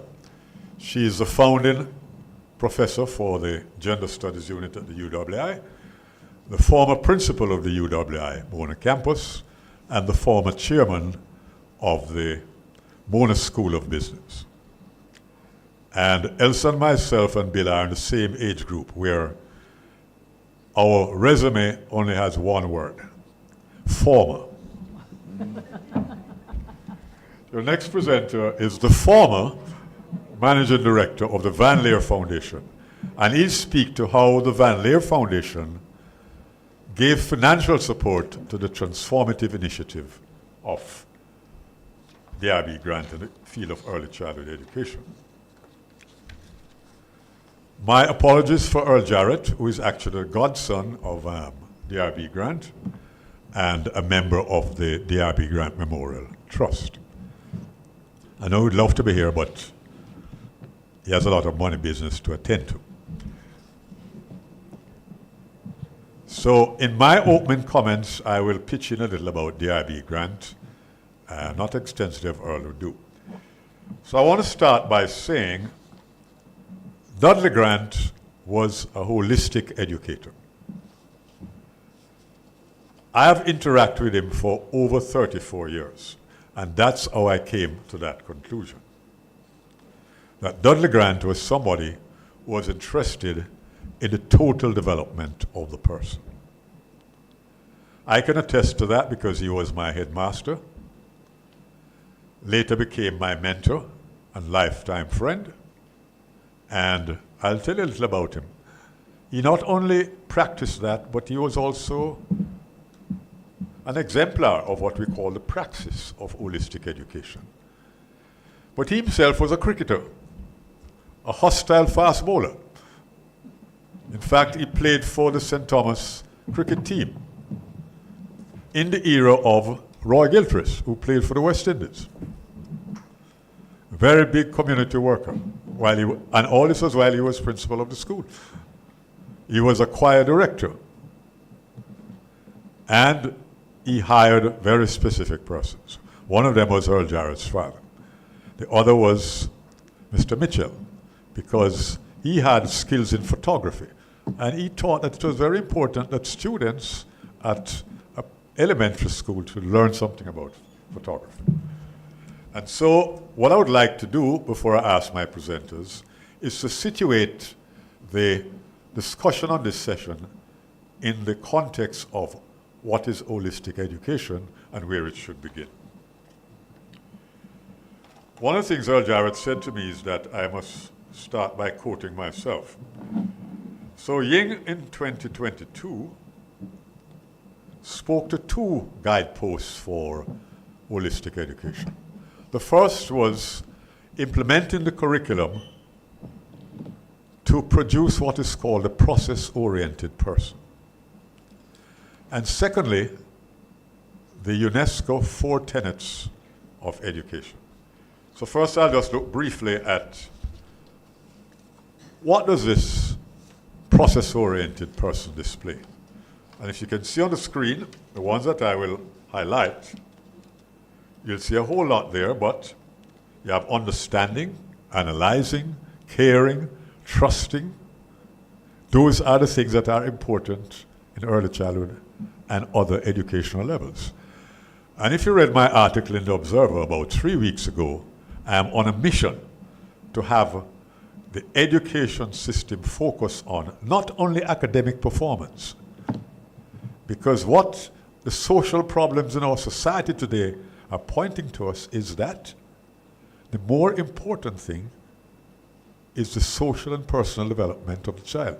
If you look at the national crime and violence escalation we're having, if you look at violence in schools, all of them are suggesting that we need to pay more attention to that aspect of the holistic development of the child. And I'm pleased to say that I now chair the Jamaica Social Stock Exchange, and we are actually sponsoring projects to go into schools and do that. So this semester, we are launching what is called happiness clubs in schools, because our students are dealing with anxiety, depression, and suicidal tendencies. And we have selected a number of schools to start that. When you hear about what happened with the boy that is happily being recovered, who was beaten up because somebody stepped on his shoes, values and attitudes. And so we are sponsoring another project which is called Stop the Violence in Schools. Now this is interesting because I chair something to do with the stock exchange, and people thought that all we dealt with was investments and money. But in fact, in 2019, the stock exchange decided, and we have 100 listed companies, that one of the areas we must focus on is the social development of Jamaica. So when I speak about early childhood, I'm speaking very passionately because I can see it both as an educator and as a financer. All right? Now, just a couple little nuggets I want to leave with you. From the education side, if you go back to Bloom and his theory, what did he say? We should focus on three things simultaneously: the cognitive, the affective, and the psychomotor. And in cognitive, he's stressing what somebody mentioned before, the whole area of critical and divergent thinking from the earliest part of the child's education. And with respect to the affective domain, we're talking about passing on core values like honesty and integrity and trustworthiness from as early as possible. And when we're speaking about psychomotor, it's getting children involved in physical activity. We can look at their physical coordination. We now call that play. Piaget, if you look at all this theory, it comes down to one sentence. He encourages the use of manipulatives in the early childhood section. And if you went to the school set up by, the college set up by Dudley Grant on Caledonia Avenue, that's what you would see in the Caledonia Junior College. And so, coming to Ying 2022, I speak about the enablers for early childhood education. And the first one on my list is teacher education. And the second is parenting education. And the third, of course, is infrastructure. And the fourth is financing. Dr. Kinghale, you're happy to hear that. And of course, something that we don't pay a lot of attention to, which is a heartbeat of mine, is the use of psychometric tests, especially personality and emotional intelligence tests at the early childhood level. So those are my contextual comments. And so how we'll proceed is that Elsa will speak more about the Dudley Grant Memorial Trust in order to carry on the legacy of Dudley Grant.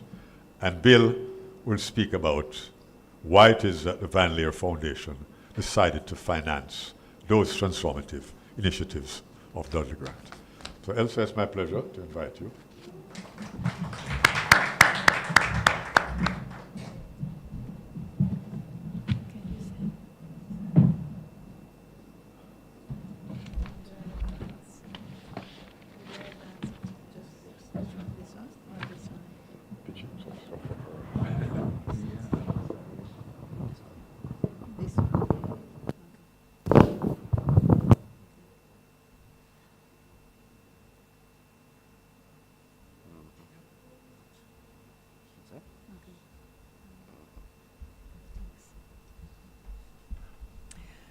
Good morning, everyone.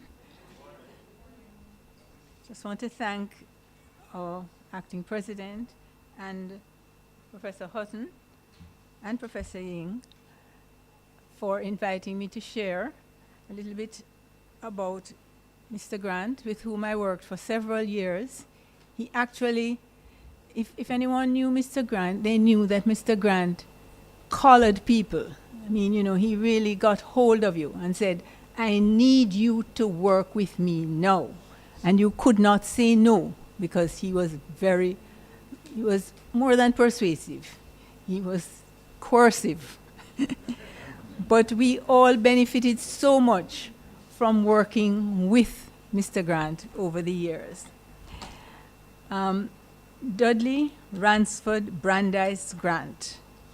He was born in Colombia in 1915, but his family migrated to Jamaica when he was a young child. So he attended school in St. James and then earned a place at the Mico, and graduated with a teaching certificate. And having done that, he taught and headed a number of elementary schools in Jamaica. He also took advantage of educational opportunities overseas. And I want to focus on the fact that he pursued a master's degree in education at Cornell University in New York in the 1960s.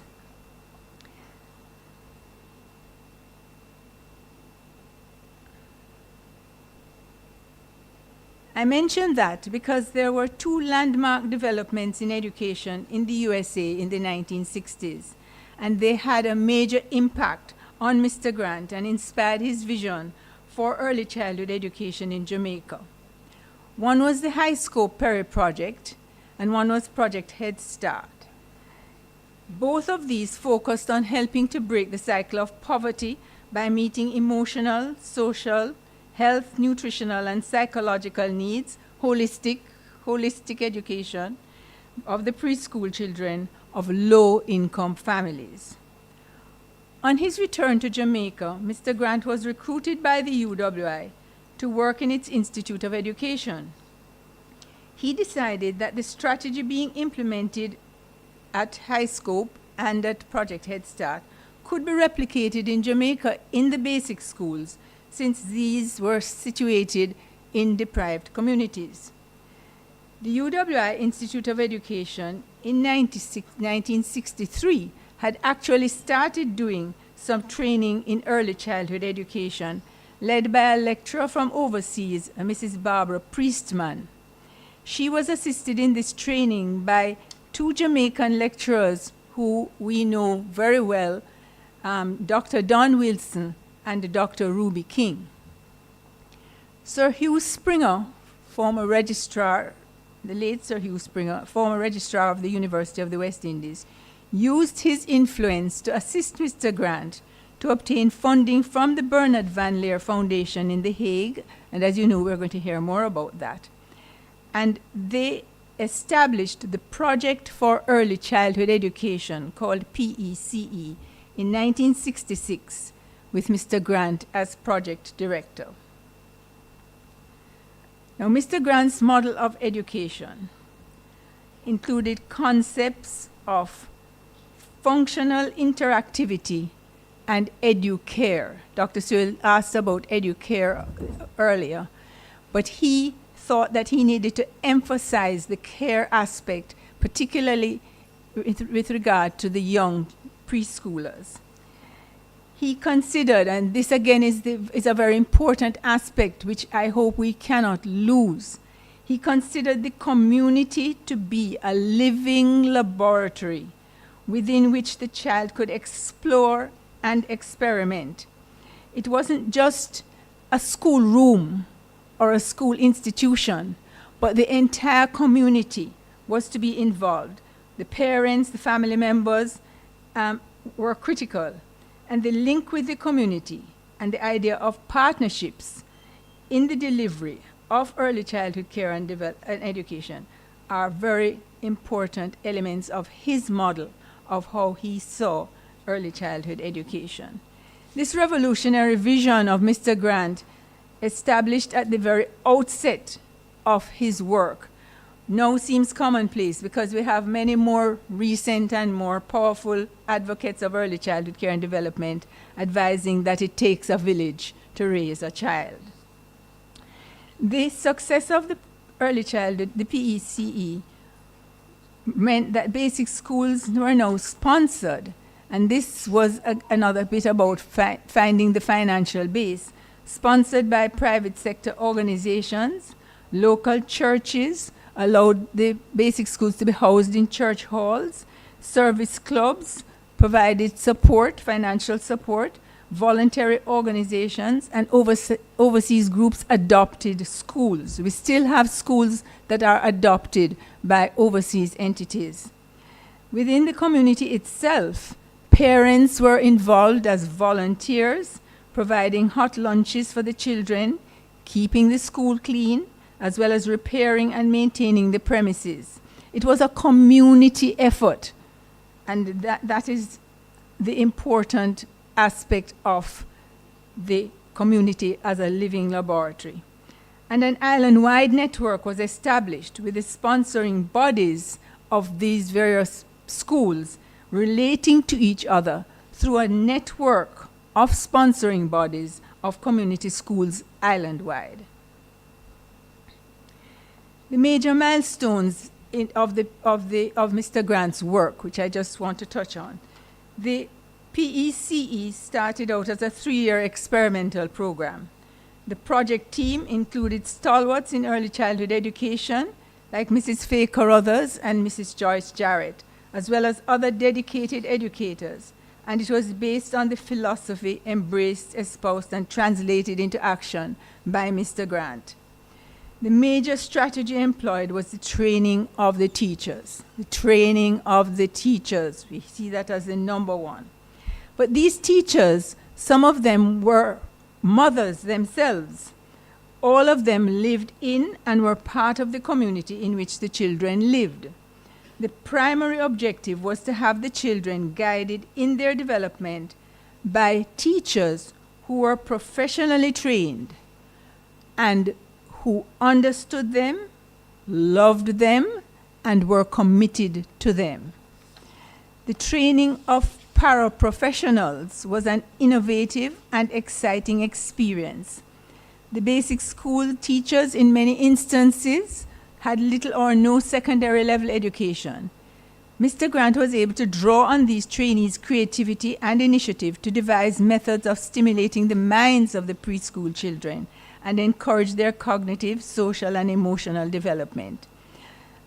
Resources were scarce, and expensive toys and other resources were not affordable, but the teachers demonstrated how to use everyday objects to enhance the play and the learning of the children.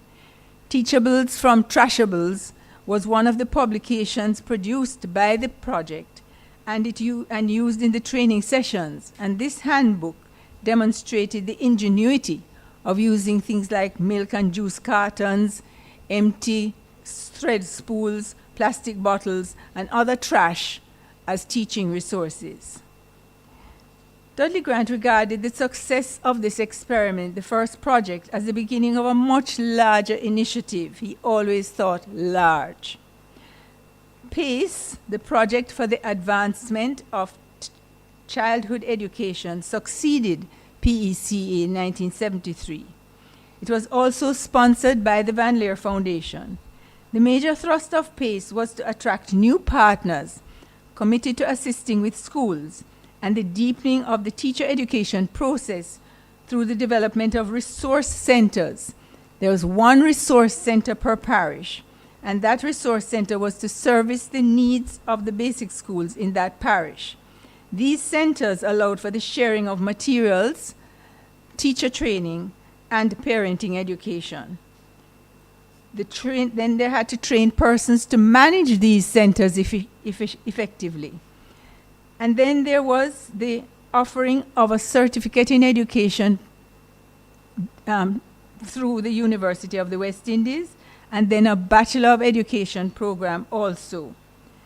The North Coast Project was a major one, responsible for developing materials and other teaching resources for use in the resource centers as well as in the basic schools.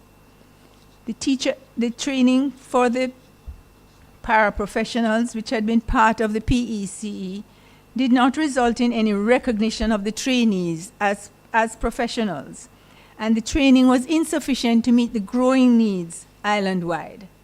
A breakthrough was the acceptance of the paraprofessional basic school teachers to pursue the certificate in education at UWI, and this then became the matriculation criterion for pursuing the Bachelor of Education degree. Mr. Grant did not focus only on the establishment of basic schools and teacher training. He was concerned that policy and practice with regard to early childhood be guided by thorough research into the lives of the children for whom this education was being developed.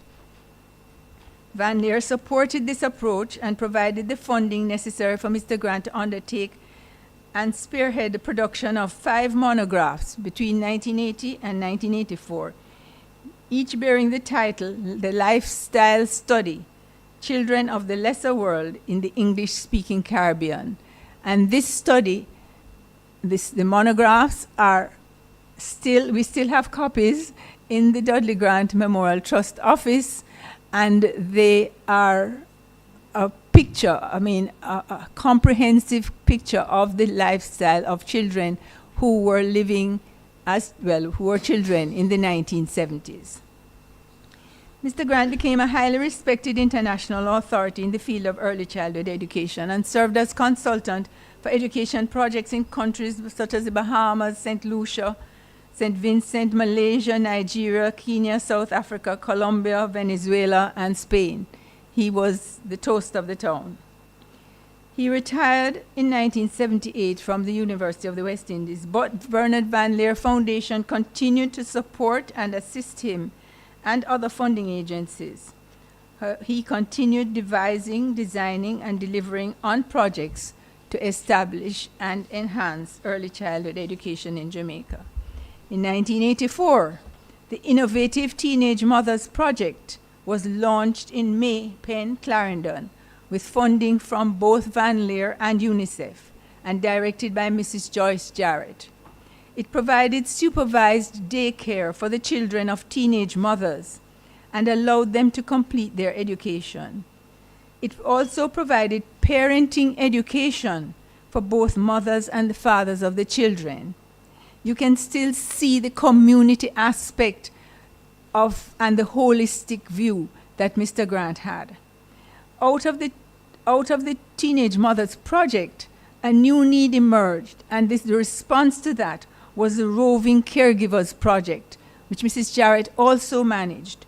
It was started in 1986, and trained rovers visited poor and deep rural areas to provide guidance to families in the early stimulation and care of children birth to 3 years. I am so happy to hear that this project, initiated in Maypen, Clarendon, is now widespread. It received the UNICEF's prestigious Maurice Pate Award in 2000, and the program has been replicated, as you have heard, in the Eastern Caribbean islands of St. Lucia, Grenada, Dominica, St. Vincent and the Grenadines, in Belize, and in many other countries. This figure sets out the partnerships with the families of the children, with the community, with the Van Leer Foundation, with the government, and certain private and public sector organizations, which formed the basis for the development and growth of a vibrant basic school movement. The late Keith Brown, one of our founding trustees, records DRB's missionary zeal to convince government that early childhood development could not be allowed to remain on the education back burner. In 1972, the Ministry of Education institutionalized early childhood education, and by 1974, an early childhood education unit was established to spearhead the horizontal expansion of the highly successful Project for Early Childhood Education. Education officers were appointed to monitor and oversee various aspects of the program. The ministry also provided a salary subsidy for basic school teachers in schools which met certain operational criteria. During his illustrious career, Mr. Grant authored a number of manuscripts and monographs and received many honors and awards. In recognition of his contribution to early childhood education, the University of the West Indies in 1996 named the Center for Early Childhood Education, from which the project was operating, the Dudley Grant Early Childhood Resource Center. I'm happy to see Mrs. Marjorie Gaynor here with us. She was the manager of that center for some years. In 1999, the Van Leer Foundation celebrated its Golden Jubilee, and the centerpiece of those celebrations was the presentation of the Oscar Van Leer Award to the basic school movement in Jamaica. The DRB Grant Resource Center and Basic School were also established in 2009 by the Ministry of Education and located in Catherine Hall, Montego Bay, St. James, where he grew up and had his early education. His legacy. The Memorial Trust was established in 1989 in memory of this father of basic schools in Jamaica. Seed money was provided by the Van Leer Foundation from unspent funds following an emergency relief project to repair basic schools damaged by Hurricane Gilbert in September 1988. The mission of the Dudley Grant Memorial Trust is to be a center of excellence whose primary function is to advocate on behalf of early childhood development in Jamaica. And this has been done over the past over 30 years.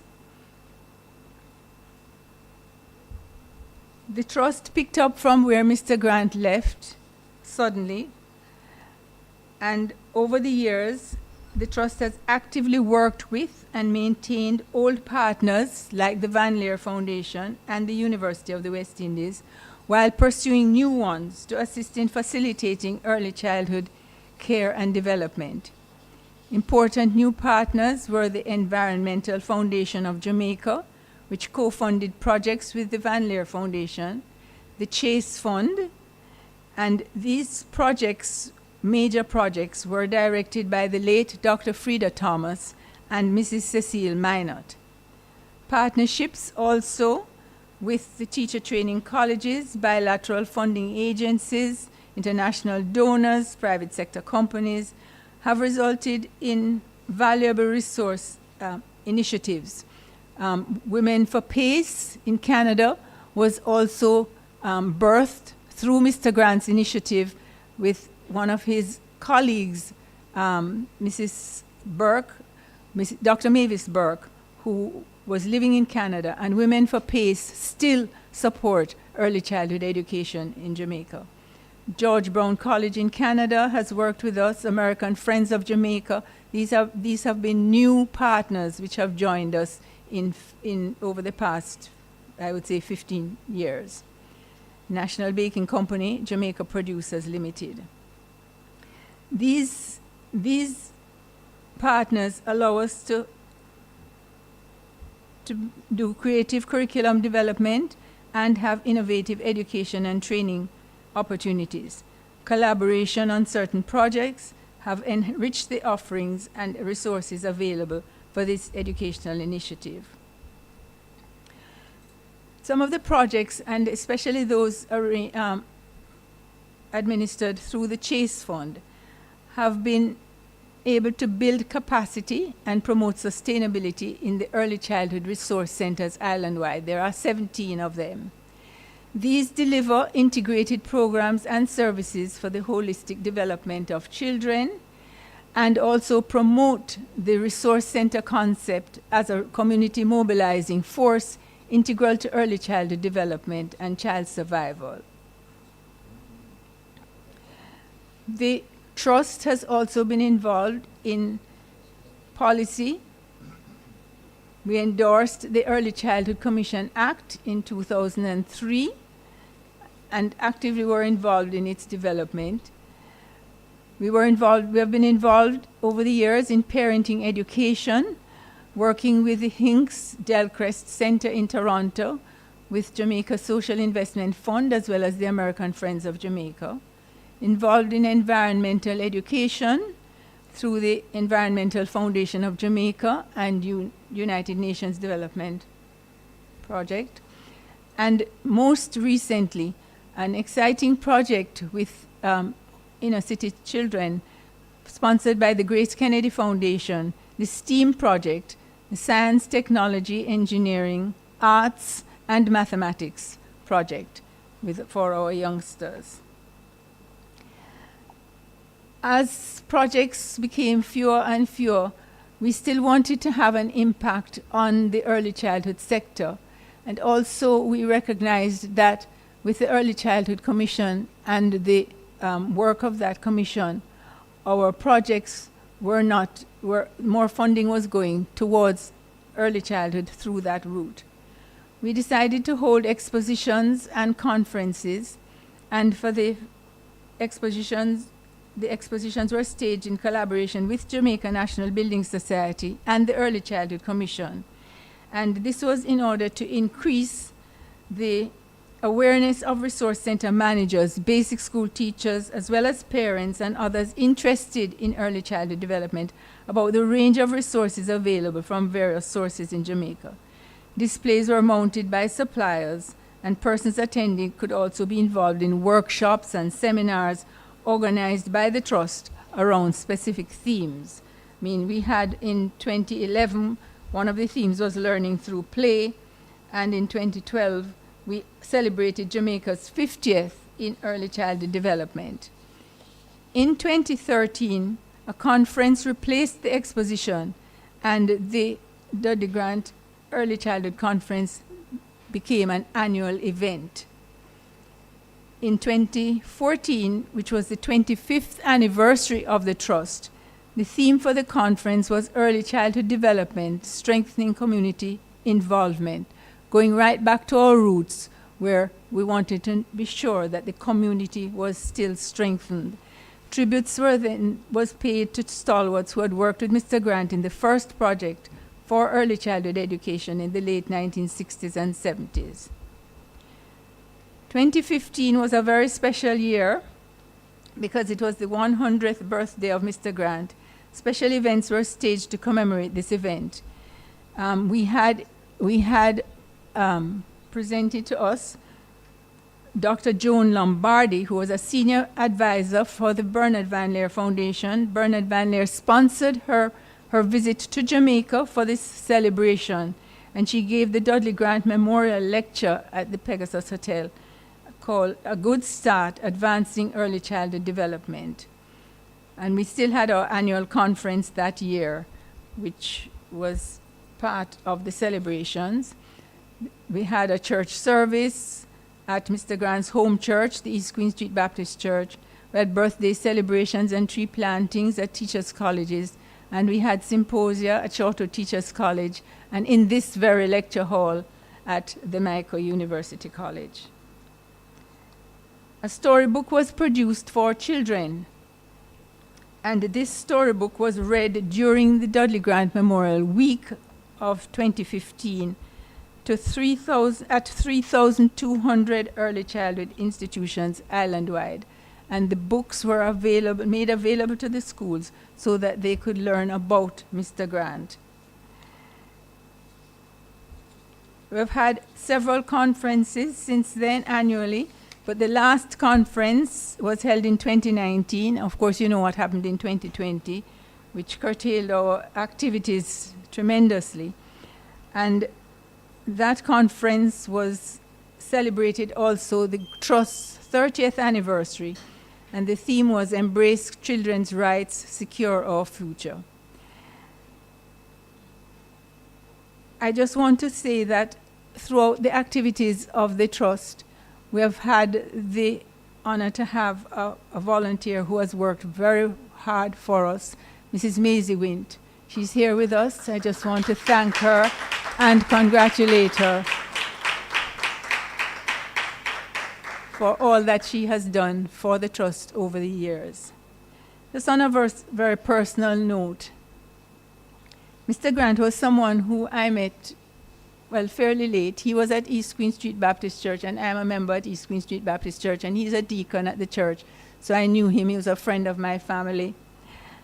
But he was a man who enjoyed meeting and being with people.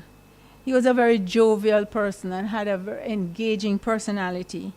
He was passionate about early childhood education, used every opportunity to inform and persuade others of the importance of learning during this phase of a child's life. I will recount one episode which will tell you a little bit about the person he was. Among his consultancies was one in which he was asked to speak on the Jamaican model of early childhood education in apartheid South Africa. Now remember, Mr. Grant was a black man. In order to allow him as a black man to speak at this conference of white educators, he was given the designation honorary white. He found humor in the grim irony of this action and recounted the story on several occasions. Just to add that he was a devoted husband to his wife, Jean, and he was a dedicated deacon, as I said, at East Queen Street, where his ashes are interred. It was my pleasure and my joy to work with him, and much of what I practiced and learned in education, even though he was early childhood and I was not, have been part of my whole practice of education over the years. Thank you very much.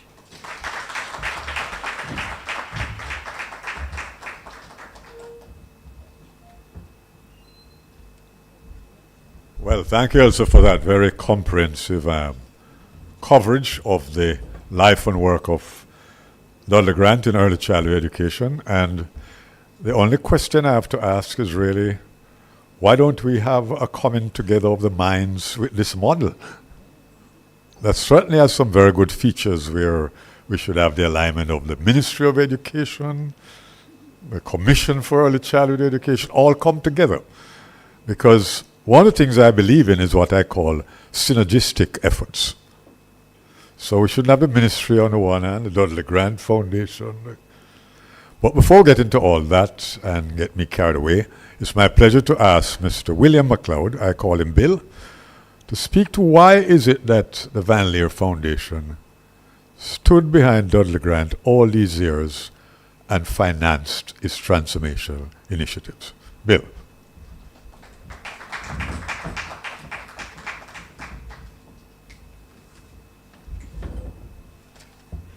Mr. Chairman, permit me to say thanks for inviting me to participate. And for me, a retired person, it's good to be in a classroom. And I want to say thanks to both Dr. Huttons and Dr. Clark, because I am leaving here a more enriched individual. I have a tendency to get emotional about DRB Grant, because in any perspective, he's more than the man. He's more than the man that we can tell you of. And I'm going to say that, and I'm going to use this term, that God moves in a unique way, is wonders to perform. And I want you to listen carefully to how things synergized. The miracle of God putting a man in a place at the right time, and the transformative influence that has had on early childhood education in Jamaica. Firstly, I would want to take away the fuzz and the mystery of the Bernard Van Leer Foundation. It's unique. I'm going to give you the background. And then I'm going to tell you what it is the foundation believes in and how Dudley Grant, the master craftsman, was able to put it all together and also took it around the world. Van Leer was started by a man, Bernard Van Leer, in 1919. He started a company in Holland, and he was Jewish. He's a Jew. Very important. We must recognize this. He was a Jew, an industrialist, and he started this company in 1919. The company was manufacturing industrial cans and the requisite faucets to let those cans let out the fluid that goes into the can.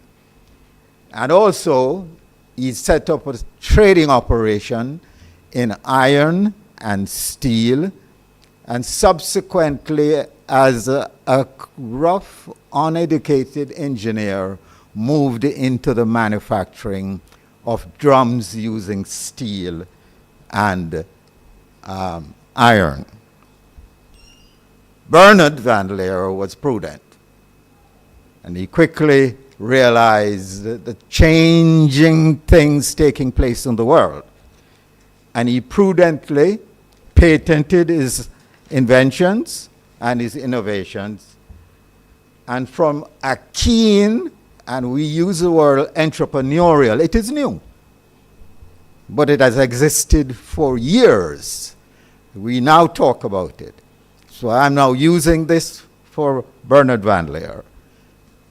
In the early 1920s, he made sure that the entrepreneurial vision that filled him pointed to a significant global change in the need for industrial packaging. And he wanted to be there. Unfortunately, in 1939, there started a thing called a war, the Second World War. Bernard Van Leer was fortunate to get a visa or visas for himself and his family, and he migrated to the United States. When he got into the United States, he, like an entrepreneur, he set up a factory manufacturing equipment for the packaging industry. The war came to an end in about 1944, and in 1945, Bernard Van Leer packed up, went back to Holland, and what he sought to do was firstly to repossess his assets. I want to find the right word, but I'm going to use the word expropriated. Do we all we understand that? And that's what happens in wars, in particular in that Second World War, and particularly to an ethnic group. Whatever they had was taken away from them. So Bernard assembled an astute lawyers and himself, and he made sure that he regained that which was expropriated from him. But what I have not told you is that Bernard had started to expand his business all over the world. And after he did that and got back on his feet and in business in Europe, he had this humongous company called Van Leer Royal Packaging Industry, BV. Mr. Van Leer died in 1958. And the nature of the man is that he made a will. And he made that will, and he gave all that he owned to a Bernard Van Leer Foundation that was established.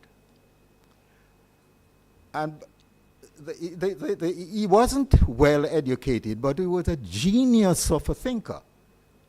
He set up 3 distinctive companies. The company that owns all the operations around the world, and I will give you some numbers on that, to the depth of that. And those companies were owned by Royal Packaging Industry. They controlled it, Royal Packaging Industry. But he set up 2 other layers. He set up a Van Leer Foundation, and he set up a Bernard Van Leer Foundation. Under Dutch laws, foundations are tax-free. So Bernard, again being the genius, in his will ensured that all the assets that he had and all the interests that he had and had the right to, that were patented, that the benefits of those belong to the foundation. And the foundation had to work through the holding company, Royal Packaging, that managed these companies all over the world. So the profits went to the group, and the group decide when it's going to do any dividend, it can only go to one person, the Bernard Van Leer Foundation. Again, decisions come with consequences. Jamaica in the late 1950s went through a period of expansion, industrial expansion, and a fervor for what? Independence, and great political sensitivity. And we were blessed by having at one time a national hero. I won't call any name. But that national hero had a vision that Jamaica needed certain things. And one of the things that he wanted, and his party did, they wanted an oil refinery. And so they got into an arrangement, an agreement, a legal agreement with Exxon Oil from the United States to build in Jamaica by 1965. I want you to take note of that year. 1965, Exxon was to build and operate an oil refinery and a lube oil blending plant in Kingston, Jamaica. Mission agreed on, mission accomplished. For those 2 plants, there is the need for industrial packaging, steel drums, kegs, and pails. And Van Leer, through the Royal Packaging Industry, went into the tender for this contract to supply it. And they won it. So by 1965, Van Leer, Jamaica, had to be formed and had to be ready functionally for the opening of the oil refinery and the blending plant. Things work in a unique way. But even in a more unique way, in the Caribbean, there's a gentleman, I think it is Sir Hugh Springer. Do we remember that name? Huh? Huh? Okay. The man after Bernard Van Leer died, who took over, was his youngest son, Oscar Van Leer. An intellectual, a little bit eccentric, but profound in thoughts and visionary. And what he did was good. Sir Hugh Springer was a friend of his, both intellectuals together. And Sir Hugh Springer said to Oscar, I hear that you've got a contract to go to Jamaica with a factory. And I'm going to suggest, based upon the will of your father, and the will of his father was extremely specific in terms of the scope of the foundation. And he said to Oscar, why don't you go to UII in Mona and arrange an agreement for your project to work through the UII. Now, what project? What project? I am diverting now from my notes, but I'm telling you the real story. Oscar Van Leer was very specific that he wanted the foundation to operate in countries where he had facilities. Very specific. And he wanted them to operate in with a particular perspective. The education, these are my words now. The education, the social development of children between the age of 0 and 8. So, Sir Hugh Springer and Oscar knew that they were going to do a project in Jamaica. A project would come in Jamaica. And I think somebody said that Dudley Grant went to UII in when? 1966, am I right? Did I hear that? Am I correct on that? Okay. Then it's amazing how things work together for good. When the agreement was signed at university for UII through the Department of Education, Dudley Grant was there. And it was declared and it was known that the project would be coming to Jamaica. A project would come to Jamaica. In what time and in what shape and in what scope, I'm sure they didn't know. But Dudley Grant was assigned uniquely by the university to work on with Van Leer on the early childhood, potential early childhood thing. Smart man that he was. Dudley Grant, I am sure, ensured that Van Leer did something that they don't do anywhere in the world. Put up a building. If you know, and I think most of us inside here, senior people, when you are begging money from foundation, they're not giving you to put up no bricks and stone. They don't like it. They're going after the mind and the social development. But he was able to influence Dudley. Dudley was able to influence the foundation to put up a 2-story building.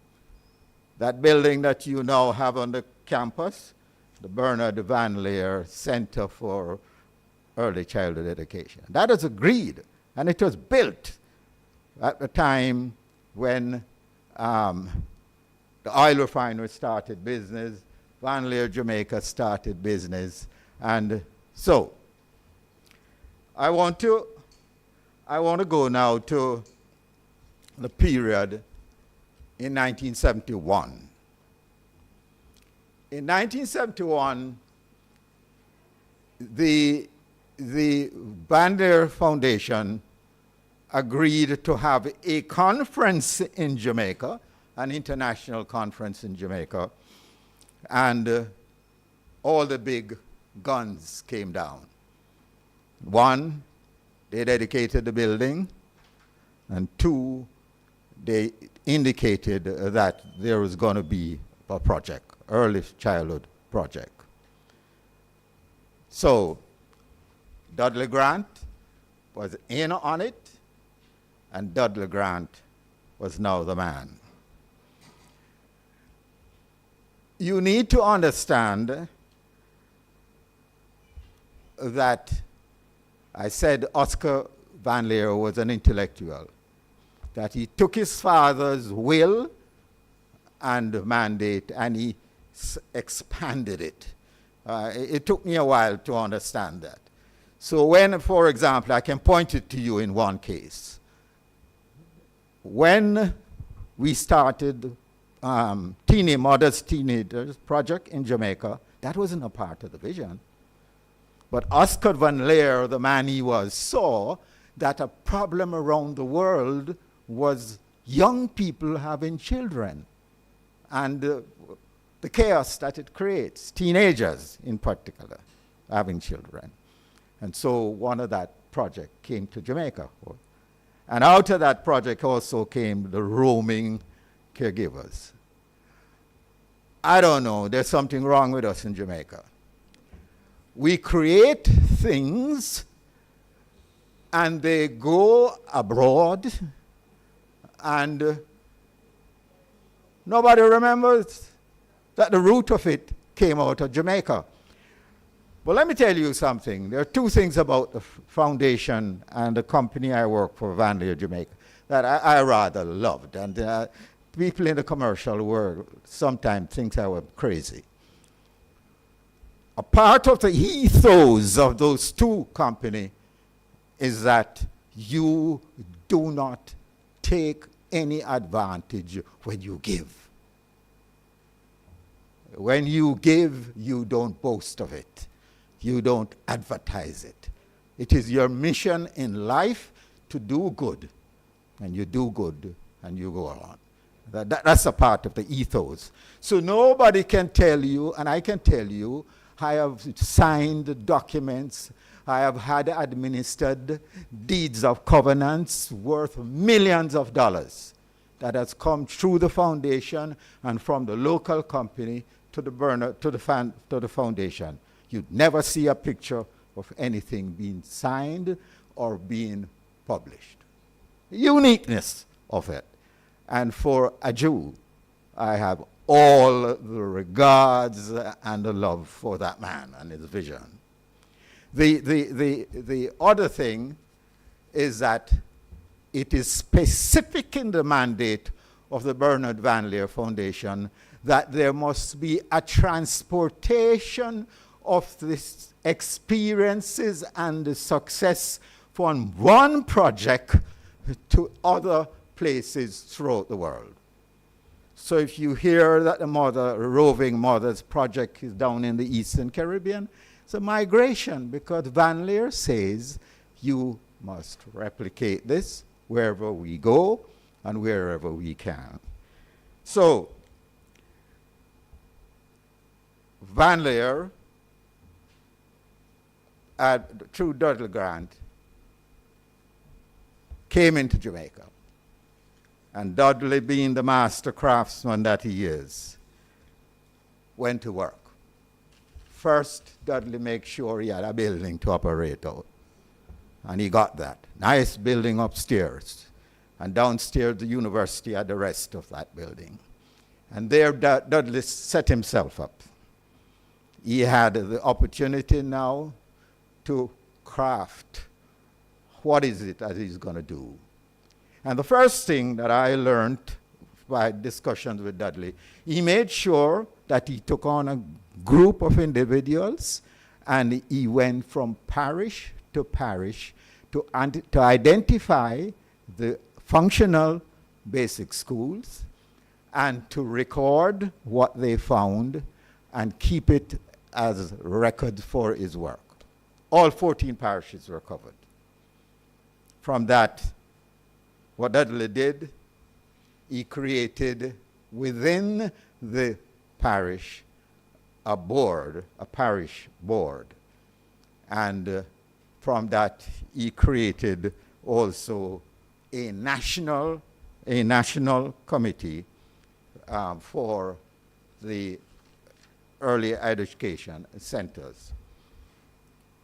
Dudley also, and I heard some story of that, realized that and I'm using the word practitioners in the schools were not educated. I'm not saying they weren't literate. I'm not saying they were numeral, but they were not formally educated. And so I call them practitioners, and I think that was the term Dudley used. Dudley made sure that he set up in Nain in St. Elizabeth the first training center for practitioners. And the man he was. He started out on a weekend session. So they would come in, residential, and he would bring in the teachers, and he would train them. And that was the first thing that Dudley did.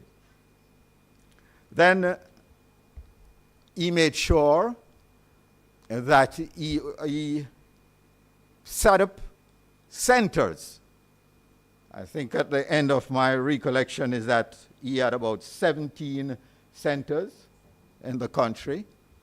17 centers as a reservoir of knowledge and guidance for all practitioners and the operation of it.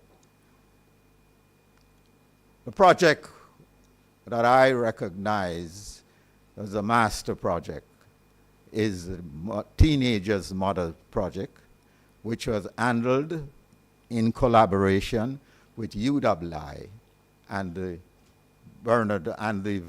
local Bernard Van Leer operation. Fantastic project. Part of the glorious experience for me was to go to a graduation at St. Joseph's one year, where some of the very young ladies from that graduated. And I felt that for all it was worth, here is something we can celebrate. Then Dudley made sure that out of that came the mothers, the roving caregivers project. And nobody talked about it, but he also created in there an area for young males, the fathers that he could bring in. He made sure that they came in for counseling, because he saw this holistic thing, is that I will get the child, the baby, during the day, but when they get back into the home context, everything breaks apart. And so Dudley made sure that there was also the caregivers project, and one I talked about much is that there was the young ladies, but there were the men also that was embraced. And I think the final thing I would want to mention that I celebrated was that Dudley made sure that not only did he have this training of practitioners, not only did he have his centers, not only did he have the other things in training, but then they developed a summer program for a degree. And that to me was boss, I thought it was. But I'm going to call myself a businessman, as a manager, I learned so many lessons from Dudley Grant.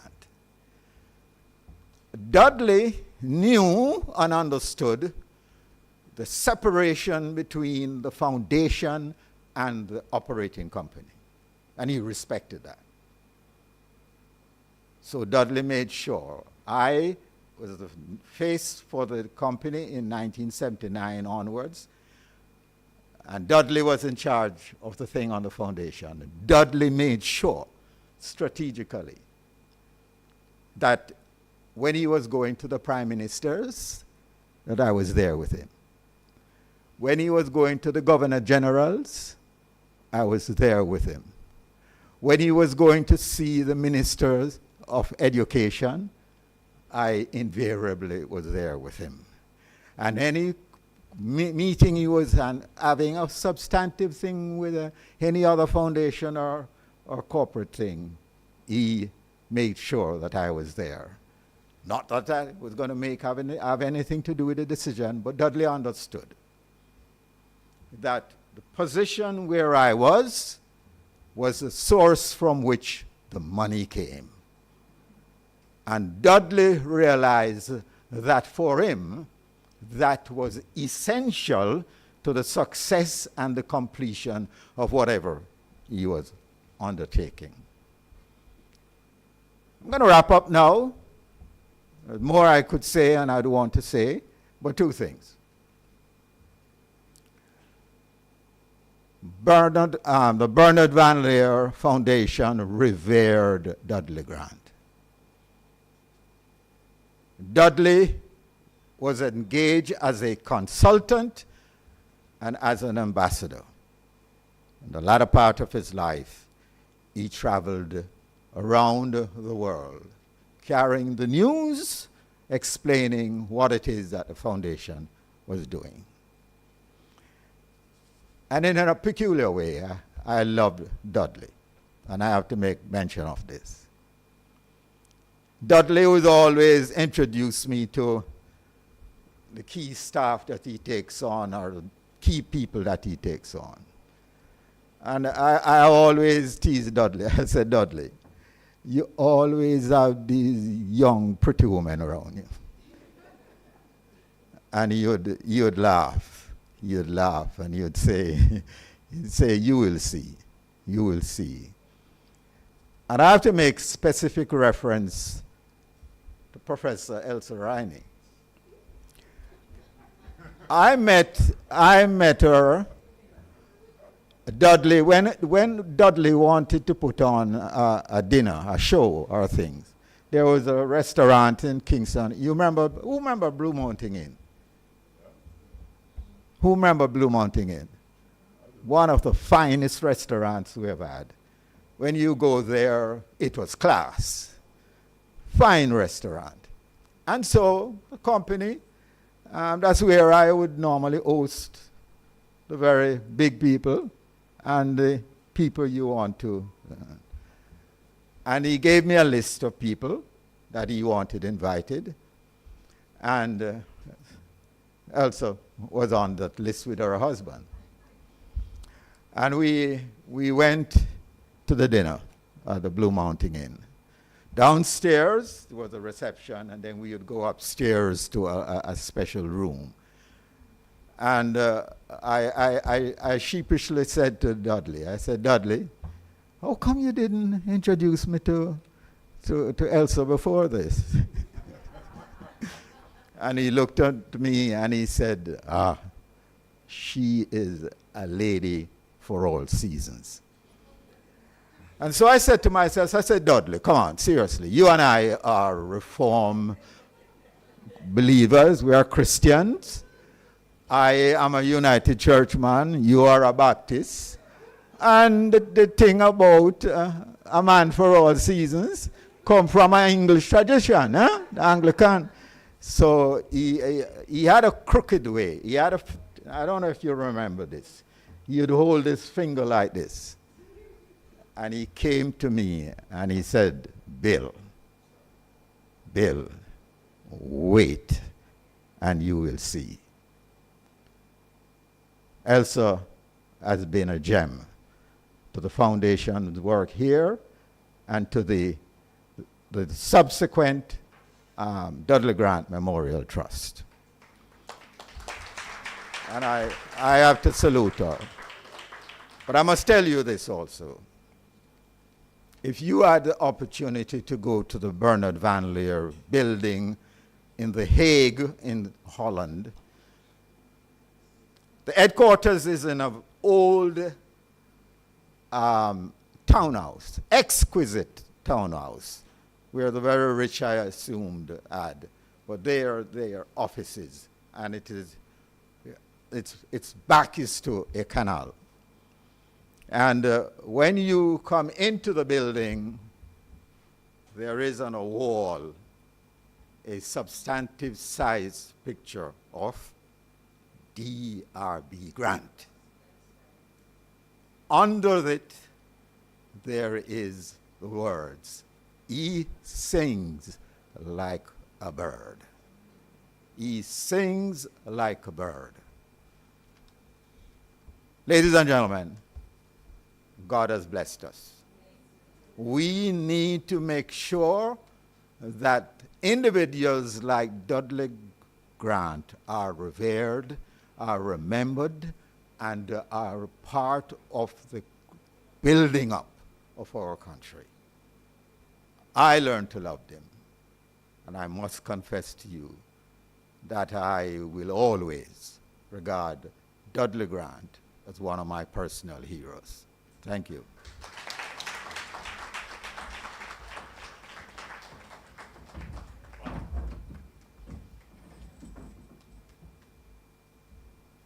All I can say is, wow.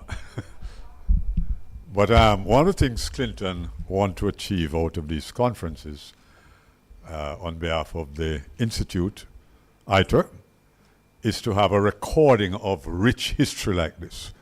And that's why we have, because not just the audience here today, but we think it's very important that this kind of historical information is properly recorded. How many of you knew all that history about Van Leer Foundation before? I'm sure you didn't.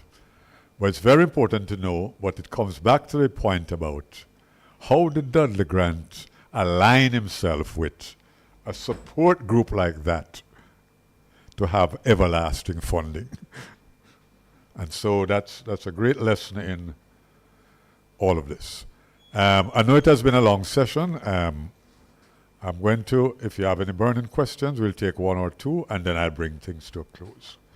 Any questions, comments? All right. One? Where? Could somebody pass the mic to whoever wants to? Sandy, you can see better than me.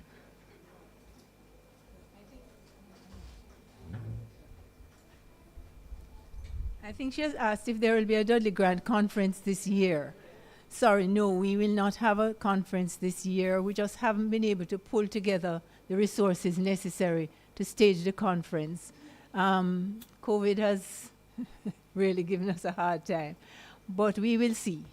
We hope because we want this to be really part of the legacy, continuing legacy. Thank you. Okay. All right.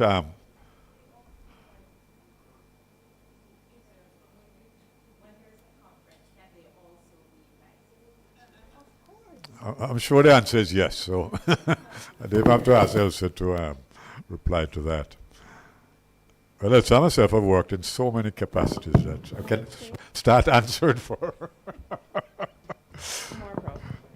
One more? Yeah, go ahead. Can I just say I'm very honored and humbled to be here. I was trained in London. I was not trained in Jamaica.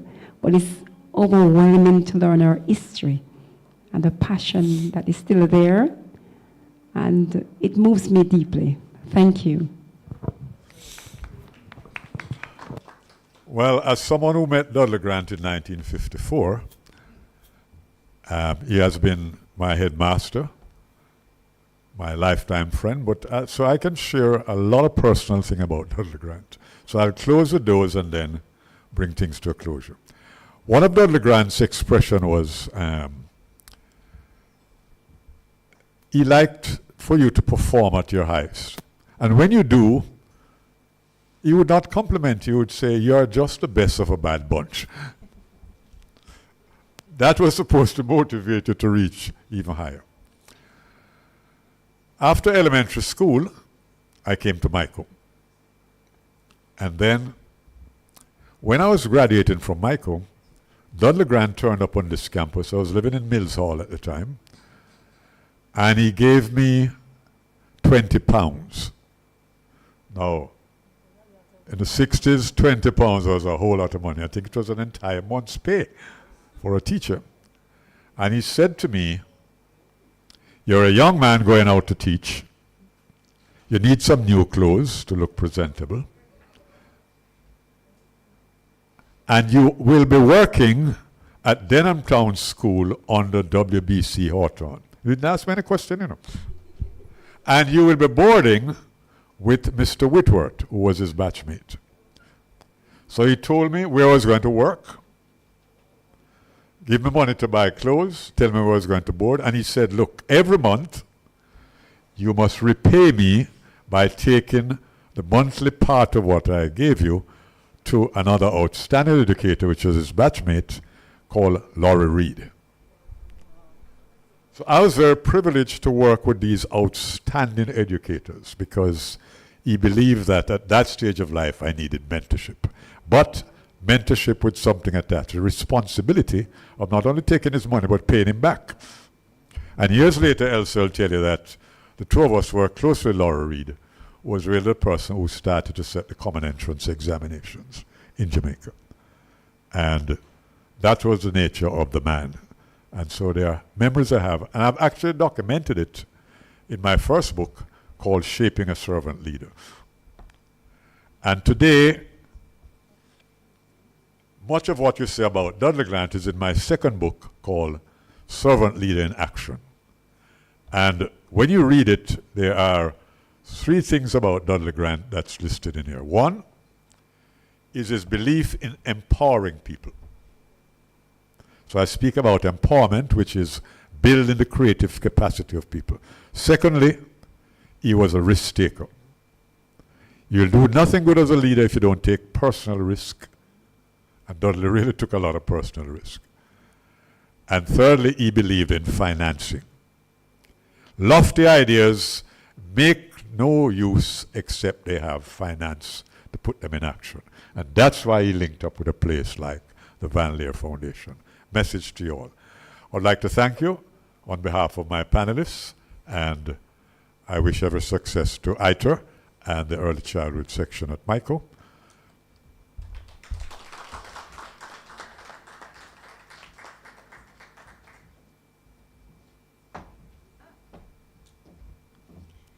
Thank you, Professor.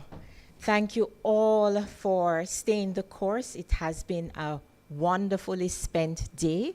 It has been a rich experience, but you know, like all good things, the adage says, it needs to come to an end. But I don't necessarily hold true to adages, you know. Don't we need air? You want the air to end? No. You want the water to end? So like air and water, early childhood education is the lifeblood of our society. And ITER, recognizing this, we have devoted the rest of the semester to looking at early childhood education during our Research Tuesday activities.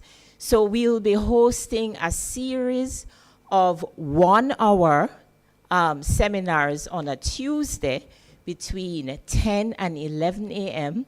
The dates will be posted to see who it is that we're featuring, but we will mention that we will be looking at early childhood curricula. We will be looking at diagnostic issues that the microcare has seen arising in young learners, and we will be looking at pedagogy.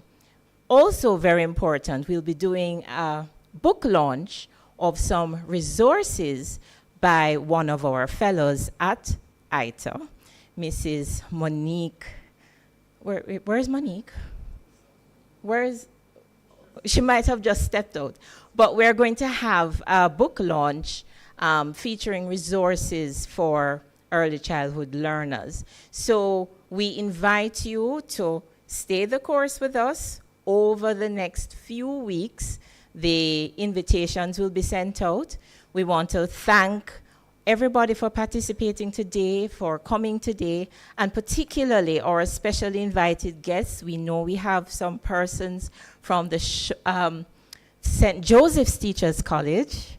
We have representatives from the Woolmers. And I'm not sure, I know we have some university people here. I'm not sure if our other invited guests came, but we treasure your attendance. We thank those who are joining us online on our YouTube. And we end with inviting you all to refreshments in the staff lounge immediately after. Thank you so much for coming. We have one other hand.